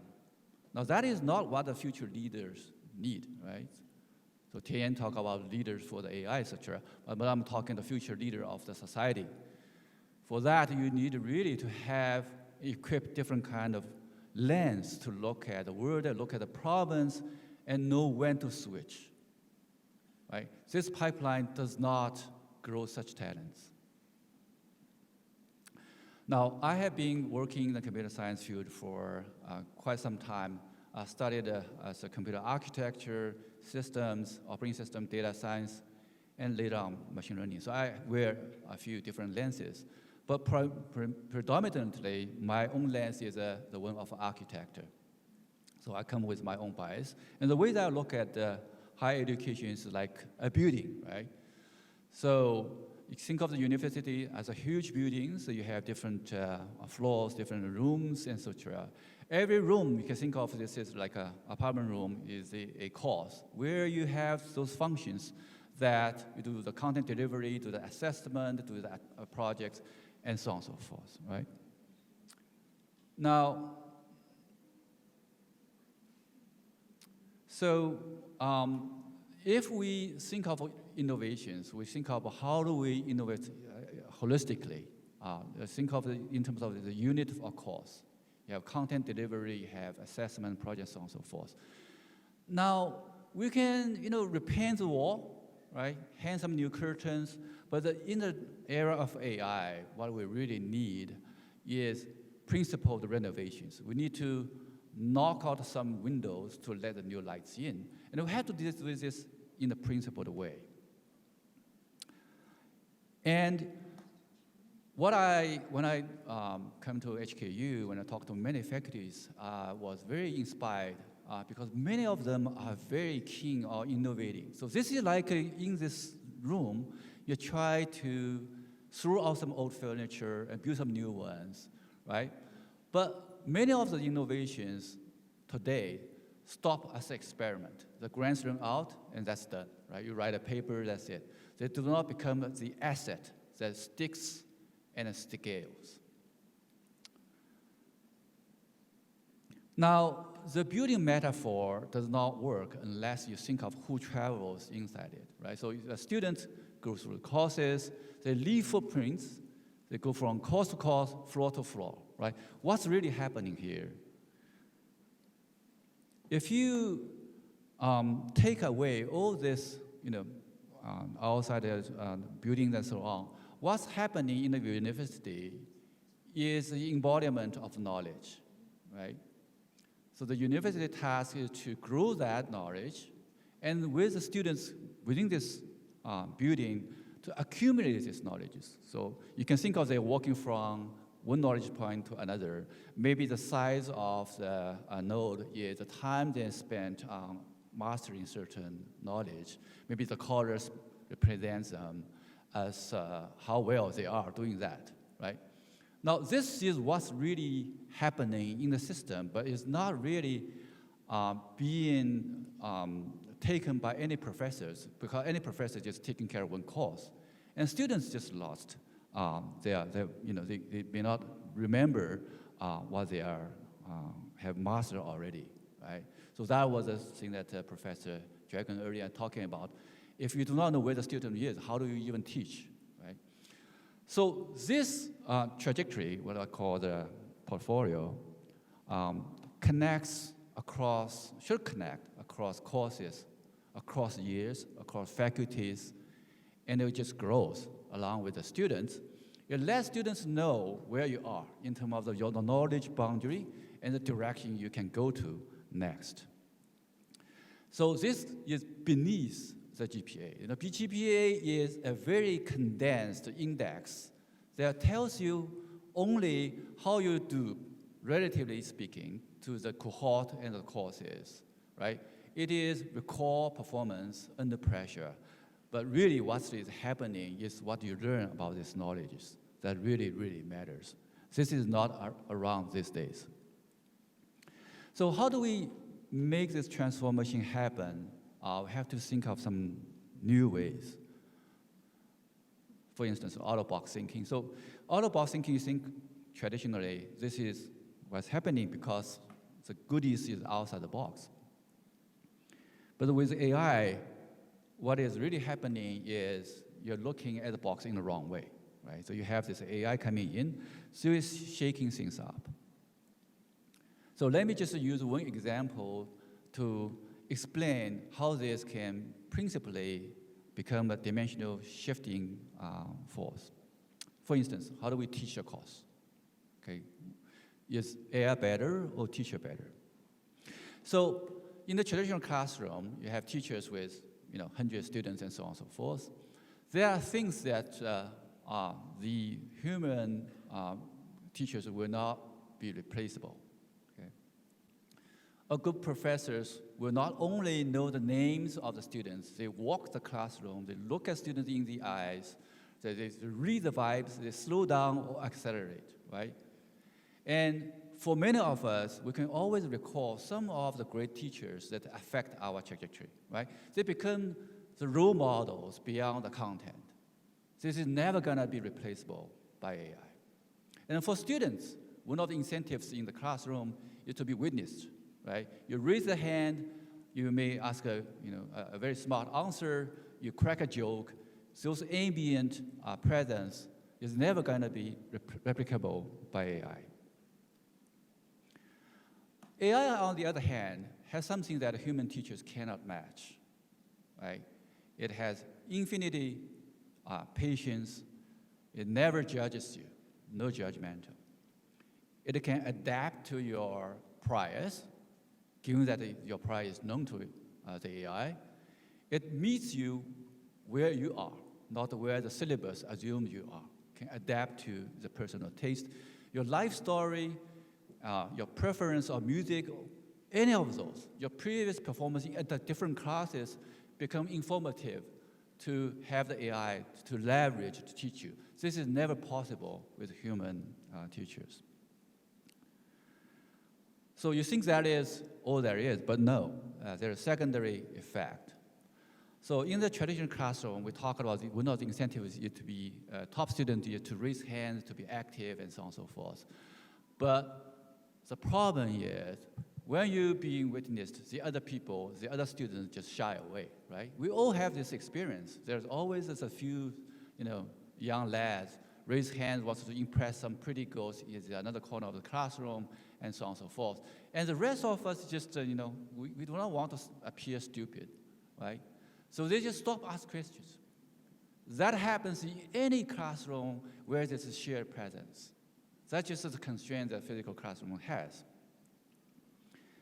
Now, if you think the AI has this advantage that being infinitely patient and no judgmental, well, wake up. In the real world, your future boss, your future peers are going to be biased. They are not going to have infinite patience, right? One of the issues to use AI to help you is once you step into the real world, you might find it's very, very hard to adjust.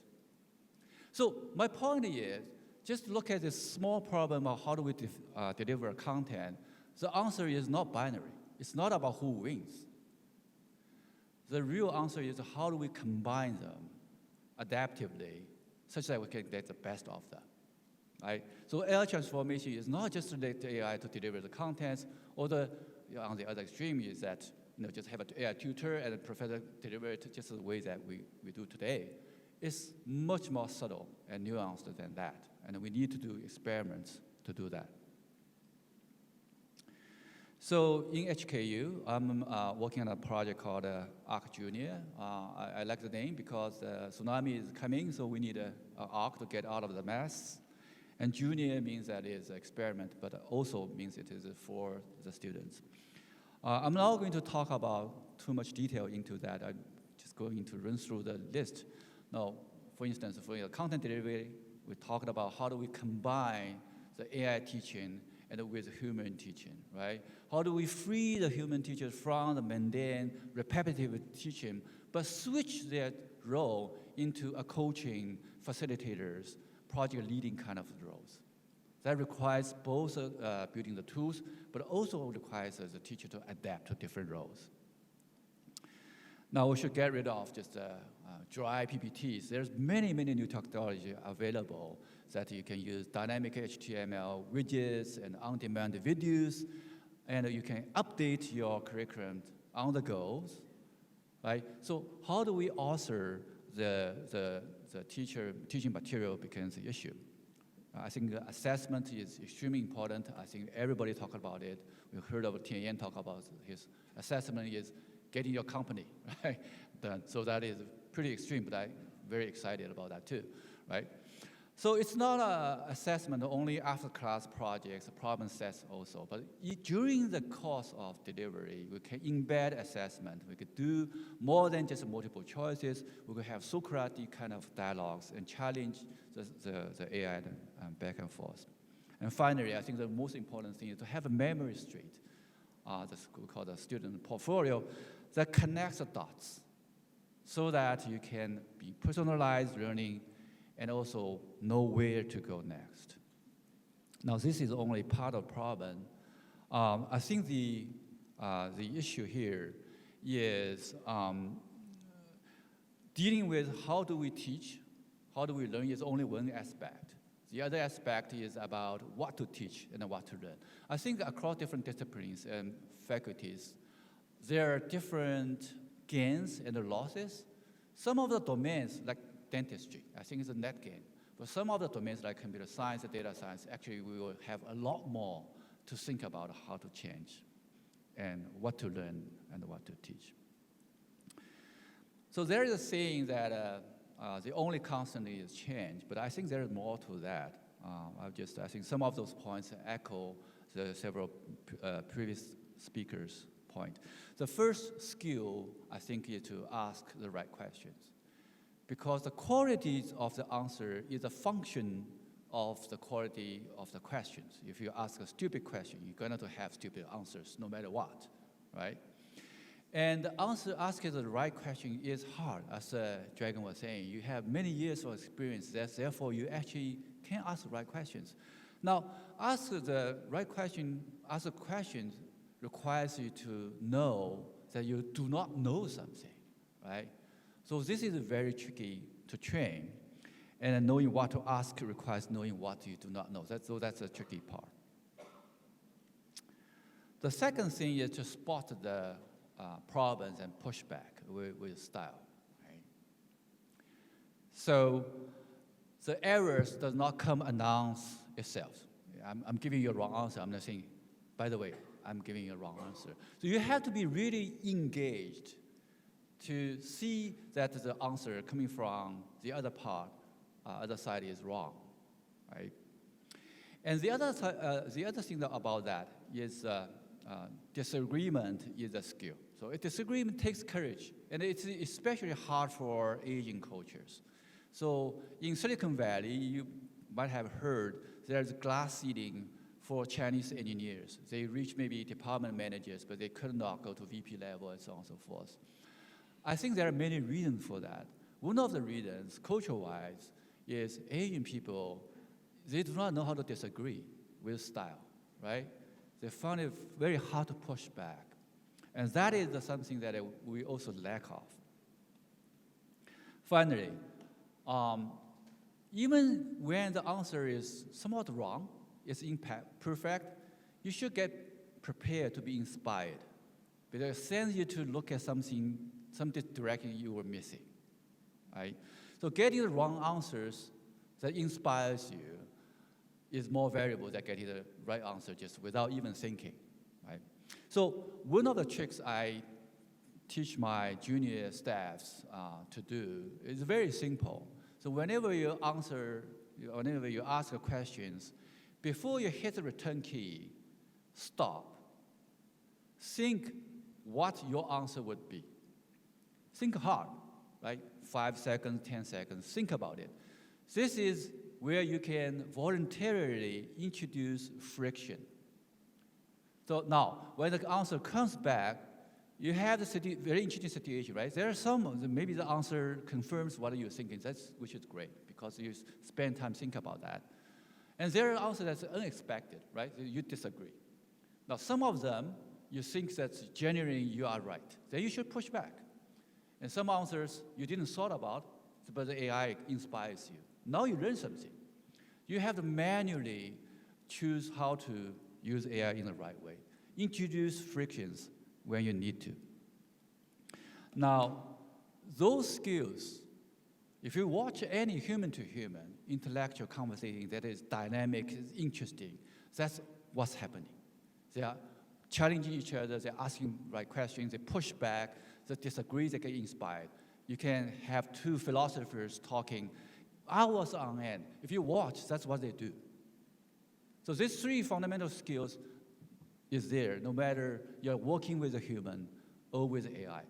What I'm hoping for is our existing pipeline does not hone those skills very well. The traditional classroom kind of teaching discourages people to ask questions, discourages you to disagree, does not give you a chance to get inspired.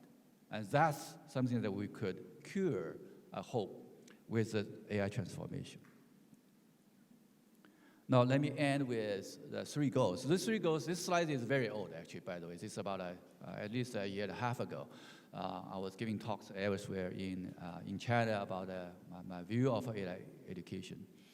I think the first goal is not about stop people to use AI, but to redefine your API, right?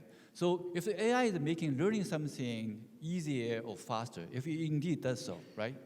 We heard Dragons talk about how do you actually learn. So that's a different story. But if it can help you to learn faster, so make it wider, yeah? Make your knowledge, make it faster and so on and so forth. Just increase your KPI by fractions. So we want to make tomorrow's exceptional performance today's norm, right? So we already use AI, so why do we want to stop students using AI? We need to use them in the right way. The second thing is about you should think like a Renaissance scholar, okay? So for many of the liberal arts major, I think many students, including many of the professors, what I witnessed, they lack some of the fundamental scientific concepts that can be very useful for them, right? So probabilities, statistics, and so on and so forth. People hear causality and causation are different things, but that's just surface. Many people do not really understand that causation and correlation is actually a very deep scientific problem. They do not understand why sometimes they confuse causation with correlation. People know about different kind of biases, selective biases, survival biases, and so on and so forth. They do not know there is something called a Bayesian learning, which explains what happens and have a principal ways of solve that. For the STEM majors, it's the reverse, right? Students are ignorant about history and society and so on and so forth. We're not asking them to like poetry, but for any technologies, when you invent them, there are always a social context, and it also has a social and historical impact. And the STEM majors should know that. And that is one of the things I think the current pipeline fails people. And finally, I think if you have AI, you fly, right? You should really, really enhance. But without AI, you should still be able to walk. If you are paralyzed, you stop or freeze, that means you are completely offloading your intelligence to AI. And that is not what we want. So we want you to be better than pre-AI days. Thank you. Thank you, Professor Zhang. Please remain on the stage. This is really remarkable. I already almost feel that these 3 talks, we want to thank the 3 speakers. These 3 talks, ladies and gentlemen, distinguished guests, I feel in the past 5 years, it's the best presentations I've ever listened. I think they will transform the future in education. Their impact is going to be long-lasting.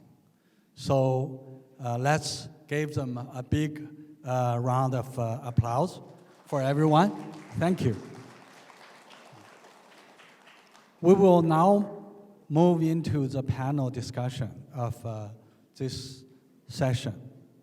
You can submit your questions at any time while those QR codes. Right, we're in a final session where between the panels and also the cocktail, right?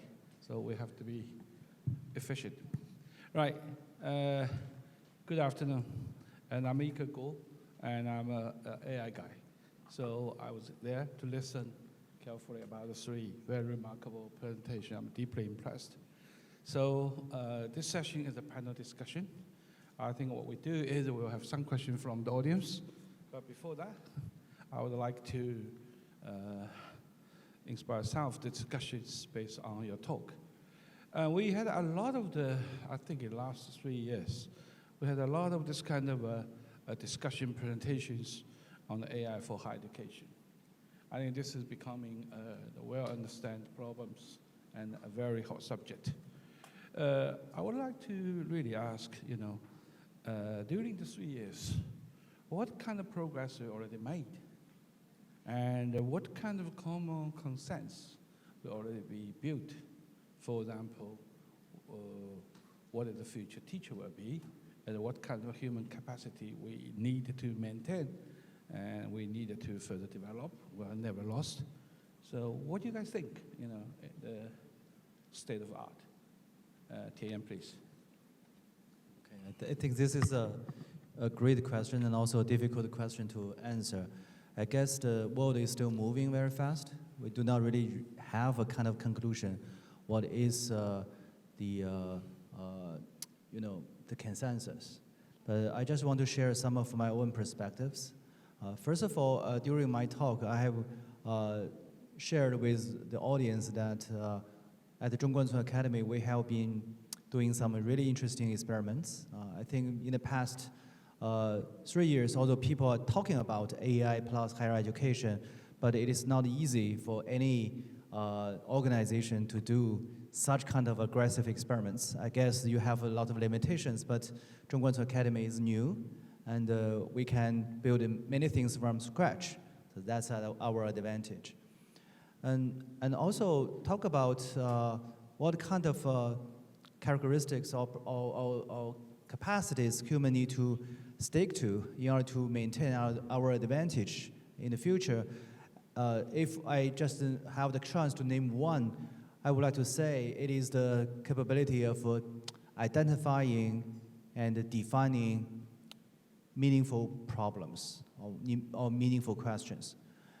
So AI is developing so fast, it can solve problems in a much faster and a more comprehensive way than we human does. But to define and identify some really meaningful, practically meaningful problems, I think it is still a very challenging task for AI. Let me give you one example. In Zhongguancun Academy, we have spent over 3 months in identifying some really key questions and problems to solve in the field of AI plus material design. How we achieved that? We sent our researchers and professors to the key material companies, go to their factories, talking to their first-line engineers and technicians, and also researchers for 3 months to uncover all those, different kind of phenomena and eventually identify some really, really key problems that determines the future of those companies. That process contains a lot of knowledge exchange and people interactions and many things happening in the real world. I believe that is very difficult for today's AI to replace. So that is one example. I think there must be many other examples in other fields. But anyway, identify key problems, real problems from the industry is something I think only we humans can do today. And hopefully, we can train our students to have that mindset. Instead of just solving problems, they need to be very sensitive to real-world challenges to identify new problems by talking to people, by understanding and getting embedded in the industry. Yeah, that's my share. Thank you. Professor Gatsvik. Yeah, no, thanks so much. That's a really, I echo, it's a difficult question. I'm going to go back to some of the things that are potentially positive. I think it's great that higher education institutions are recognizing the importance of AI. Up until a few years ago, they could not be bothered to think about some of these things and the potential Also, it's really good progress as well that we are not only seeing interest in these sciences, but also even certain advocates, strong advocates in the social sciences as well, that are recognizing the potential and the needs. And I think in particular we need social sciences, because I was talking about some of the potential implications as well on human learning, but what we can think about, for example, these pandering things that I was talking about in terms of misinformation that might be also happening on the web. So I think we need to prepare the learners, and that really kind of brings to me much clearer the position that we need to prepare the learners for this new changing world as well, and the changing world which will have far more changes as well and potentially accelerated. We'll see that. It's also positive that institutions are investing to teach people AI literacy, and so I think there's broader kind of consensus on that. We studied also AI literacy across the world. There's really no consensus on what do we mean exactly by AI literacy, how we are measuring, etc., but we are trying to do it to recognize ethical and all other issues. But to me, the state of the art is also that I don't think that many of the conversations as well are maturing enough as well. In the worlds that I'm operating as well, some of the countries like Australia and other places, the conversation is still, oh, ethics, we should ban it, or we define a policy and policy will change everything, right? And then hope for the best. So to me, that conversation is really not. What we are really missing is to think about what is the new different skill. And then what we are trying to assess with this new different skill as well. What the learners need to do. I agree with Zizi, if you are assessing students' AI synergy, then the tasks need to be 10 times harder.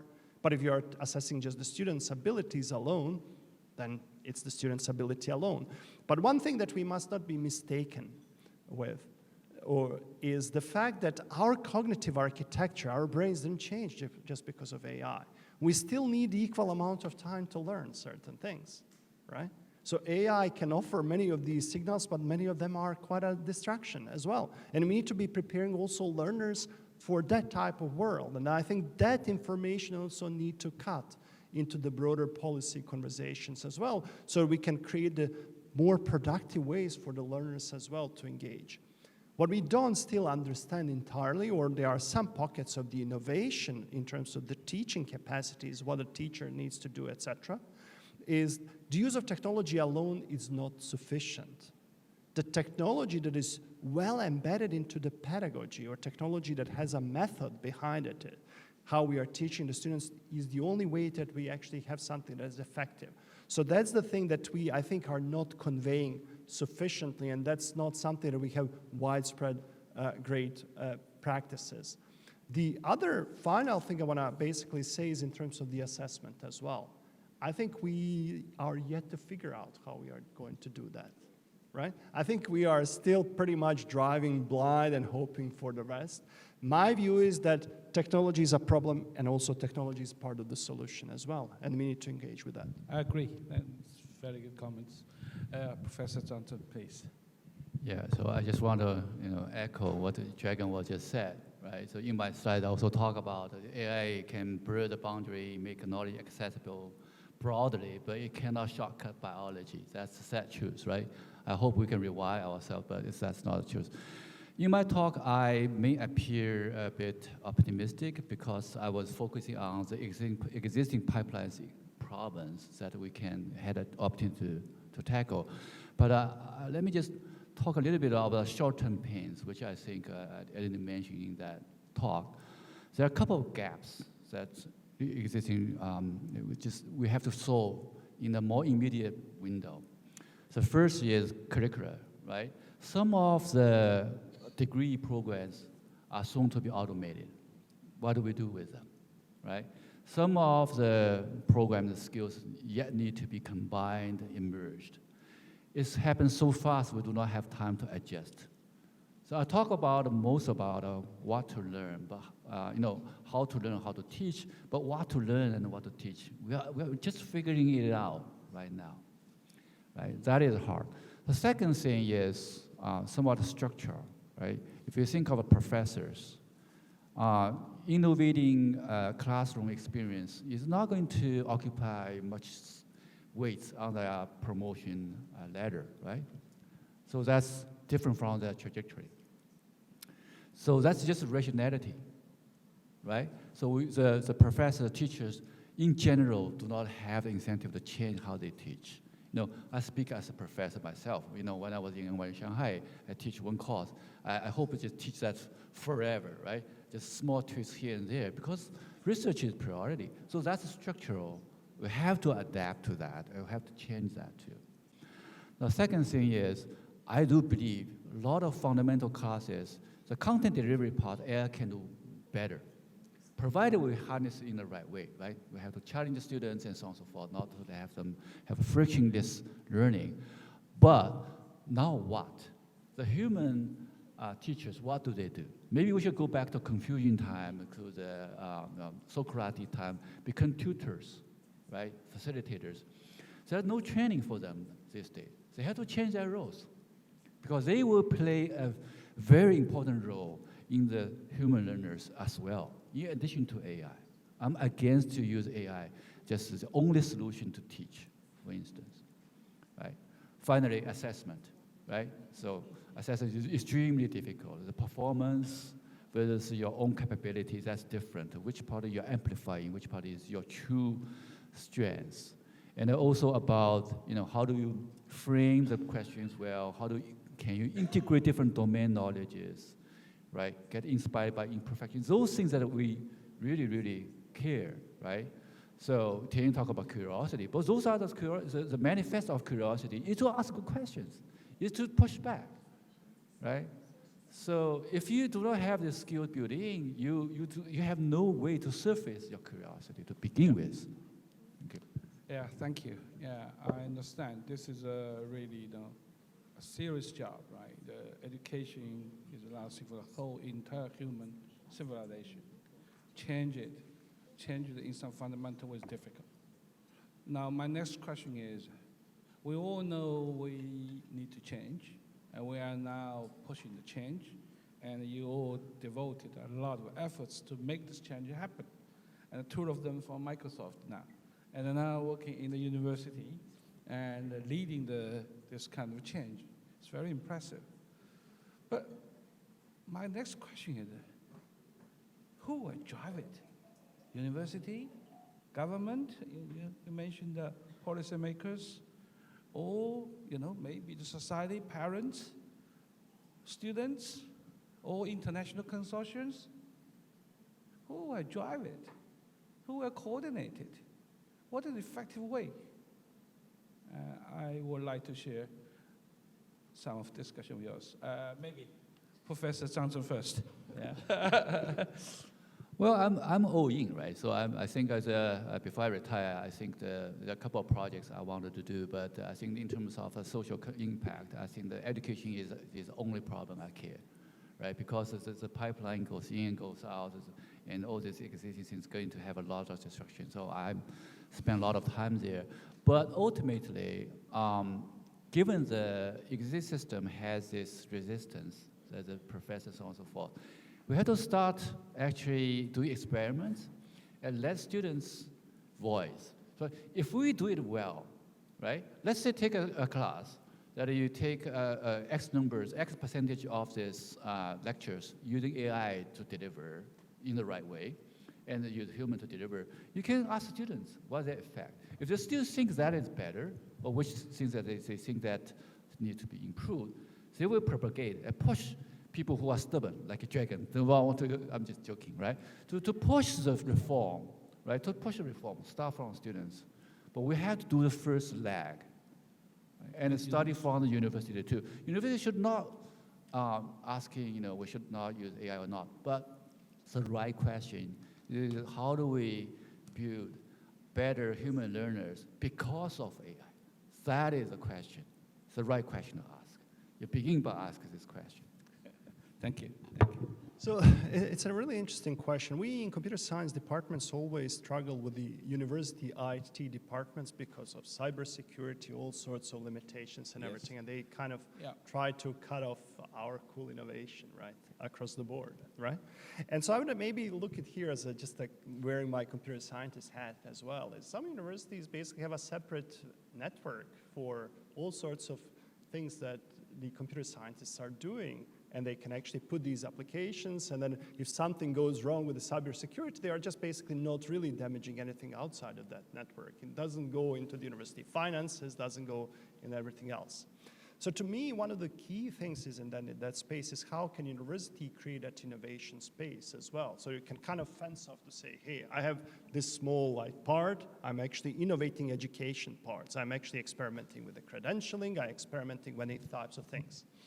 Last time when we had a similar debates, not really as large as this one, but they were actually quite shaking for higher education, was the year of MOOCs, about 14 years ago, right? And many people were thinking, oh, we need to kind of now experiment with the credentialing. I know an Australian university that experimented with the credentialing, and they created a really great business model for the startup they had, and then they realized, oh, if we let this startup go, we are actually ruining our own university business model. So roll back, and they were basically incorporating some of these things. But it can at least be good test cases as well for the universities to try different things that are not happening inside the normal university curricula and they are not constrained. That's one thing. The other thing that I want to also still emphasize is why universities will maintain its value and presence. Accountability is the single word. Because you need somebody to be accountable for certain things that will happen. So physician, lawyer, software engineer as well. Somebody will have to be accountable for certain things. Right, so that's one of the major things we as institutions matter still is because of we are producing the people who will be accountable for certain things.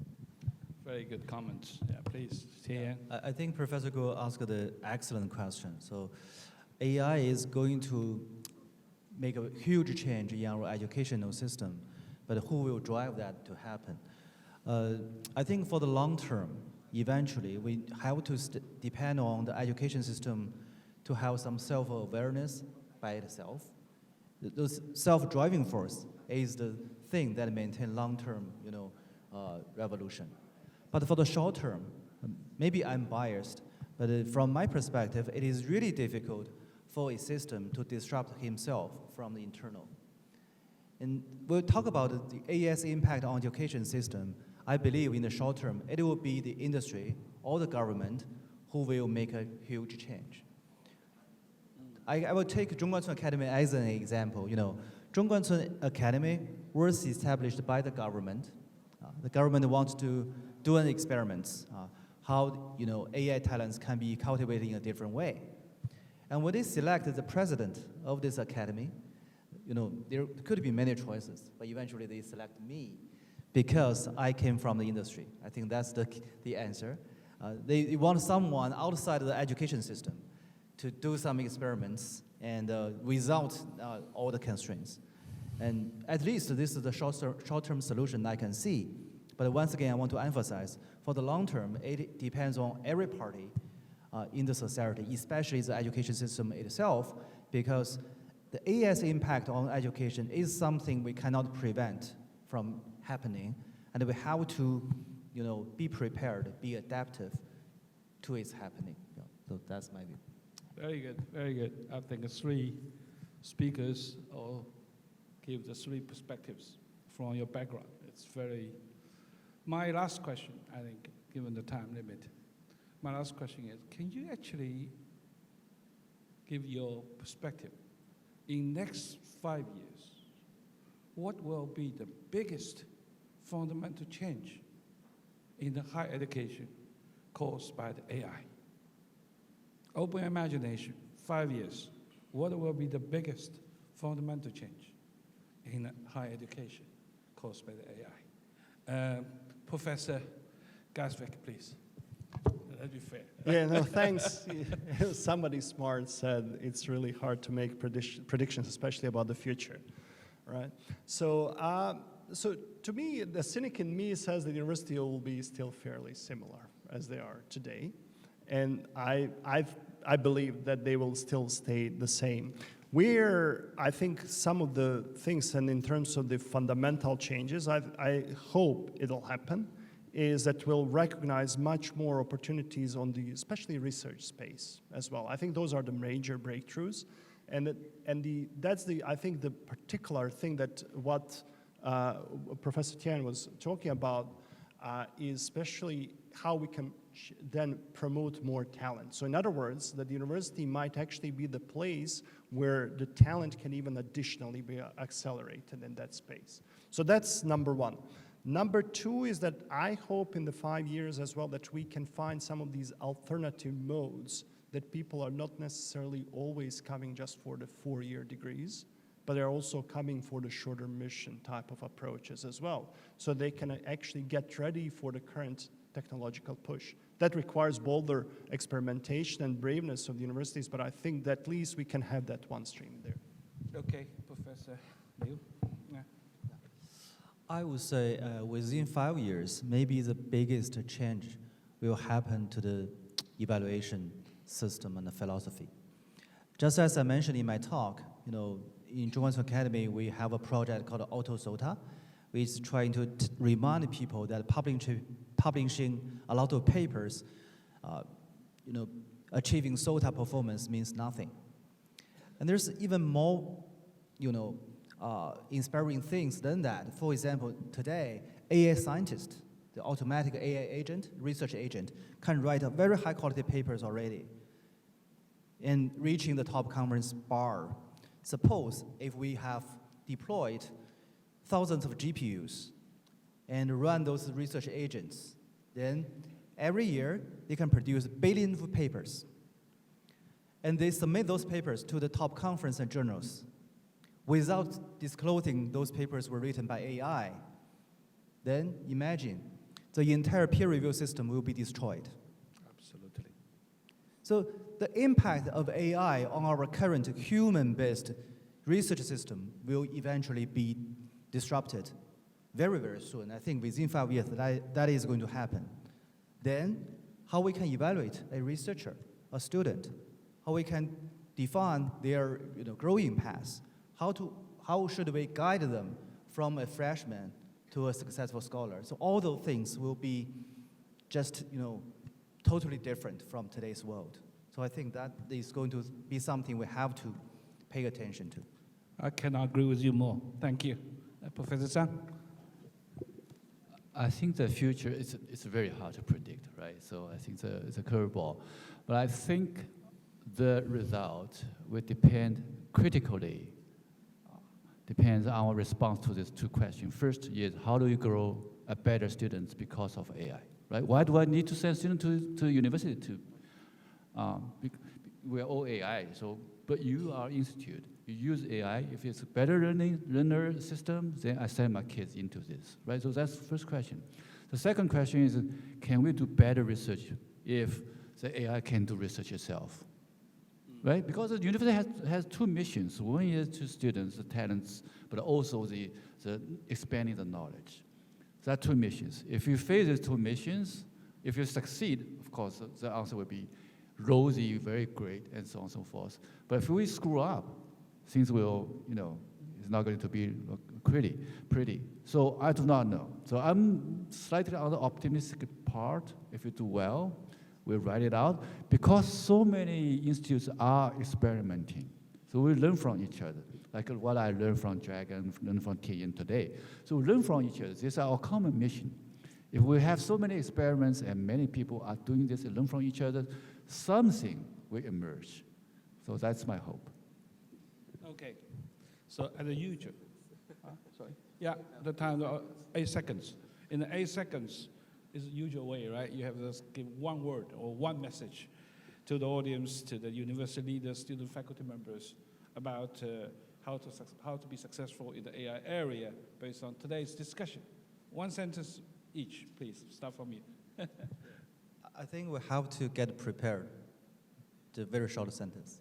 Very good. One word, please, Professor. Just building on my talk.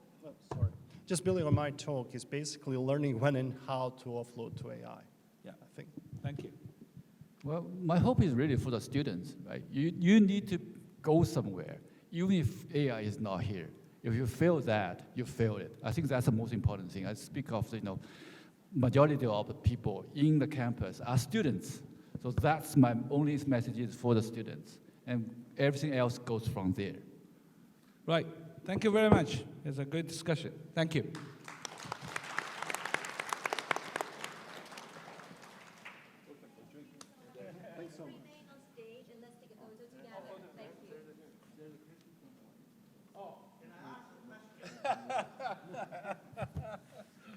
Okay, please, yeah. They ask question. It's out of schedule, please, yeah. That's good, it's good, yeah. Thank you, Chairman. I'm Dr. Chow. I'm an eye surgeon in Hong Kong. Now, we are moving from narrow AI to general AI. And now we are arriving at super AI. I'd like to ask the panelists to comment on singularity. The singularity, Raymond Kurzweil, talked about 10 years ago in his book, Singularity is Near. And last year, he's publishing another new book, Singularity is Nearer. And this year, Elon Musk said, singularity is now. 2026 is undeniably the year singularity we have arrived. Now, when we arrive at this stage, what would happen? Will it, like Professor Zhang said in his slides, a tsunami wiping out the human race? What should we do now or in the near future? Would that happen? Thank Okay. you. Yeah, all right, you three. Who go first? Probably you should really share your comments. Oh, my comments. I should be the last, right? Yeah. Okay. Be fair, right? My view is singularity is always will come, but will never reached, right? It's always people will tell you singularity will come. Somebody is very blunt, for example, Elon Musk say we're already here. We're already here. There's no mystery anymore, right? So basically, it's kind of goal, kind of the dream, and kind of a expectation. It always will be there, but you will never reach it. Okay, that's my view. I kind of agree with Professor Guo. I personally do not really worry about singularity in any way. What I really care about is AI is growing very fast. Then how to ensure our human being can catch up in a similar speed? That is even more important question. For example, if AI can achieve a singularity someday, if we human beings stay in today's pace and stay here, then it will be a disaster, a tsunami, right? But if we can advance and in a much faster way than before, with the help of AI, then we're happy to see AI's advancement. Yeah. Let me give you one example. So if we use AI to ensure we can learn in a much higher throughput, even during our sleep, we can learn something. If we use this BCI to ensure people can think in a much faster way, can control what we cannot control before, can absorb knowledge in a different way, and then in the future we can imagine that carbon-silicon integration world will be fantastic. I will look forward to that. Yeah, so that's my view. I'm on the same boat. Singularity, AGI, just the marketing terms. They have become pointless at this stage. So I don't buy into any of that. It's the fog of marketing at this stage. To me, I think you hinted on something that is really important. How much we sleep. Do we sleep? What we are making for the betterment of the humans as well. From that perspective, I think some of the reports are showing, and I anticipated it as well, there was a hypothesis 2023, is that AI is going to intensify work. So there was a recent study as well in Harvard Business Review. So it's not actually, eliminating work, but it's actually make you work harder. Oh, I can do this and I can do this other thing, etc. So then the question is, if people are getting less sleep, how they are learning better with the less sleep. I think the sleep is really essential for learning. I want to share a couple of thoughts. First of all, I think the term artificial AGI needs to be defined. It's always kind of confused me. People start talking about things without clearly define what the concept is. So the reason I'm saying this, I've been saying for a few years now, I think the AGI is here already, because if you look at use human as a baseline, what do we do day to day? Go around. We are pattern machine too.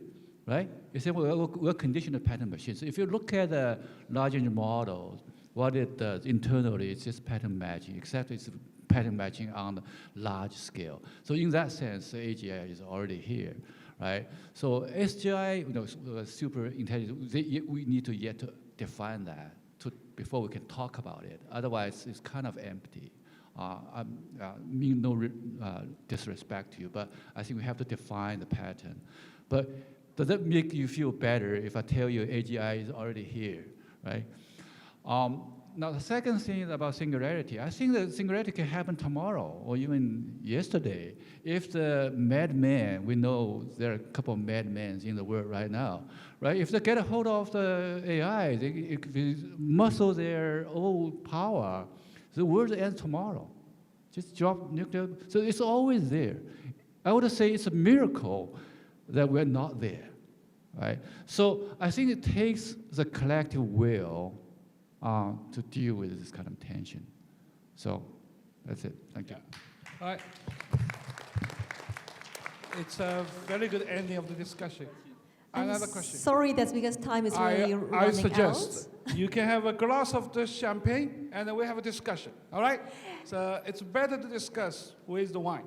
It's the perfect idea. Thank you very much. Yeah. Thank you so much, Professor Guo. Thank you. Would you please step forward to take a photo together? Thank you. Please step forward. And please face our photographer in the front. Thank you to all our panelists for this incredibly rich, engaging, and interactive discussion. Would you please remain on stage? May I also invite Professor Peng Gong and Professor Wenwei Tu on stage to join the next photo. Thank you. Let us welcome back Professor Gong and Professor Tu, please. Welcome. So your diverse and valuable perspectives have sparked so many thought-provoking ideas and given us all much to reflect on as we navigate the future of AI in education. Ready? 3, 2, 1. Perfect. Let's put our hands together to thank all our guests on stage. Please return to your seats. Thank you. Ladies and gentlemen, this concludes our second thematic session. Thank you to our co-chairs and all the distinguished experts for your profound insights. Would our guests please return to your seats? Thank you. Ladies and gentlemen, after a full day of enriching and brilliant academic exchanges, the 2026 International Academicians Hong Kong Forum is now coming to a close. Finally, may I invite Professor Wenwei Tu, President of HKAORS and Secretary General of IAA, to deliver the closing remarks for us. Let us put our hands together to welcome Professor Tu, please. Thanks. So, distinguished guests, esteemed speakers, fellow academicians, ladies and gentlemen, as we come to close of today's forum, I would like to extend my sincere appreciation to all of you for your presence and participation. Your support has made this occasion both meaningful and memorable. Today's discussion have been insightful and inspiring. Through the panel lectures, the President roundtable discussion, and keynote speech in the afternoon session, we have gained valuable perspective on the evolving relationship among innovation, technology, AI, education, health, and society. I would like to thank all speakers, moderator, panelists who contribute to the session throughout the whole day. Your thoughtful insights have greatly enriched the quality and the depth of this forum. I would further like to thank our co-organizer, partners, supporting institutes, and all the college and volunteers whose dedication and hard work behind have made this event possible. And to our audience, thank you for your attention and engagement. Your active participation has contributed greatly to the success of today's forum. As we look ahead, Hong Kong has a unique role to play in collection of talent, research, and innovation across the board. With continued collaboration with universities, industry, and the wide community, I'm confident that we can make meaningful contributions to the future of innovation and technology, both regional and globally. Thank you once again for joining us today. I wish all of you a pleasant evening and a safe journey home. Thank you. Thank you, Professor Tu, for your summary and remarks. Please be seated. Thank you. Let us take a few moments to thank everyone who made this possible: the International Alliance of Academicians, the Hong Kong Association of Overseas Returned Scholars, all the supporting organizations, sponsors, speakers, and every single one of you in the audience. IAA will continue to uphold the mission in fostering global collaboration through openness, advancing scientific progress through innovation, and working together towards an intelligent future for health and education. Once again, thank you to all the leaders, academicians, experts, scholars, and guests for your presence and support. The next few minutes will be the attendees' academic exchange session. Please feel free to mingle and discuss. For those invited to this evening's events, please note that a cocktail reception will be held now, followed by a wrap-up dinner at 7 o'clock, both in the same venue here. We wish you all a wonderful evening in Hong Kong. We look forward to seeing you again next year. Thank you so much. Please enjoy.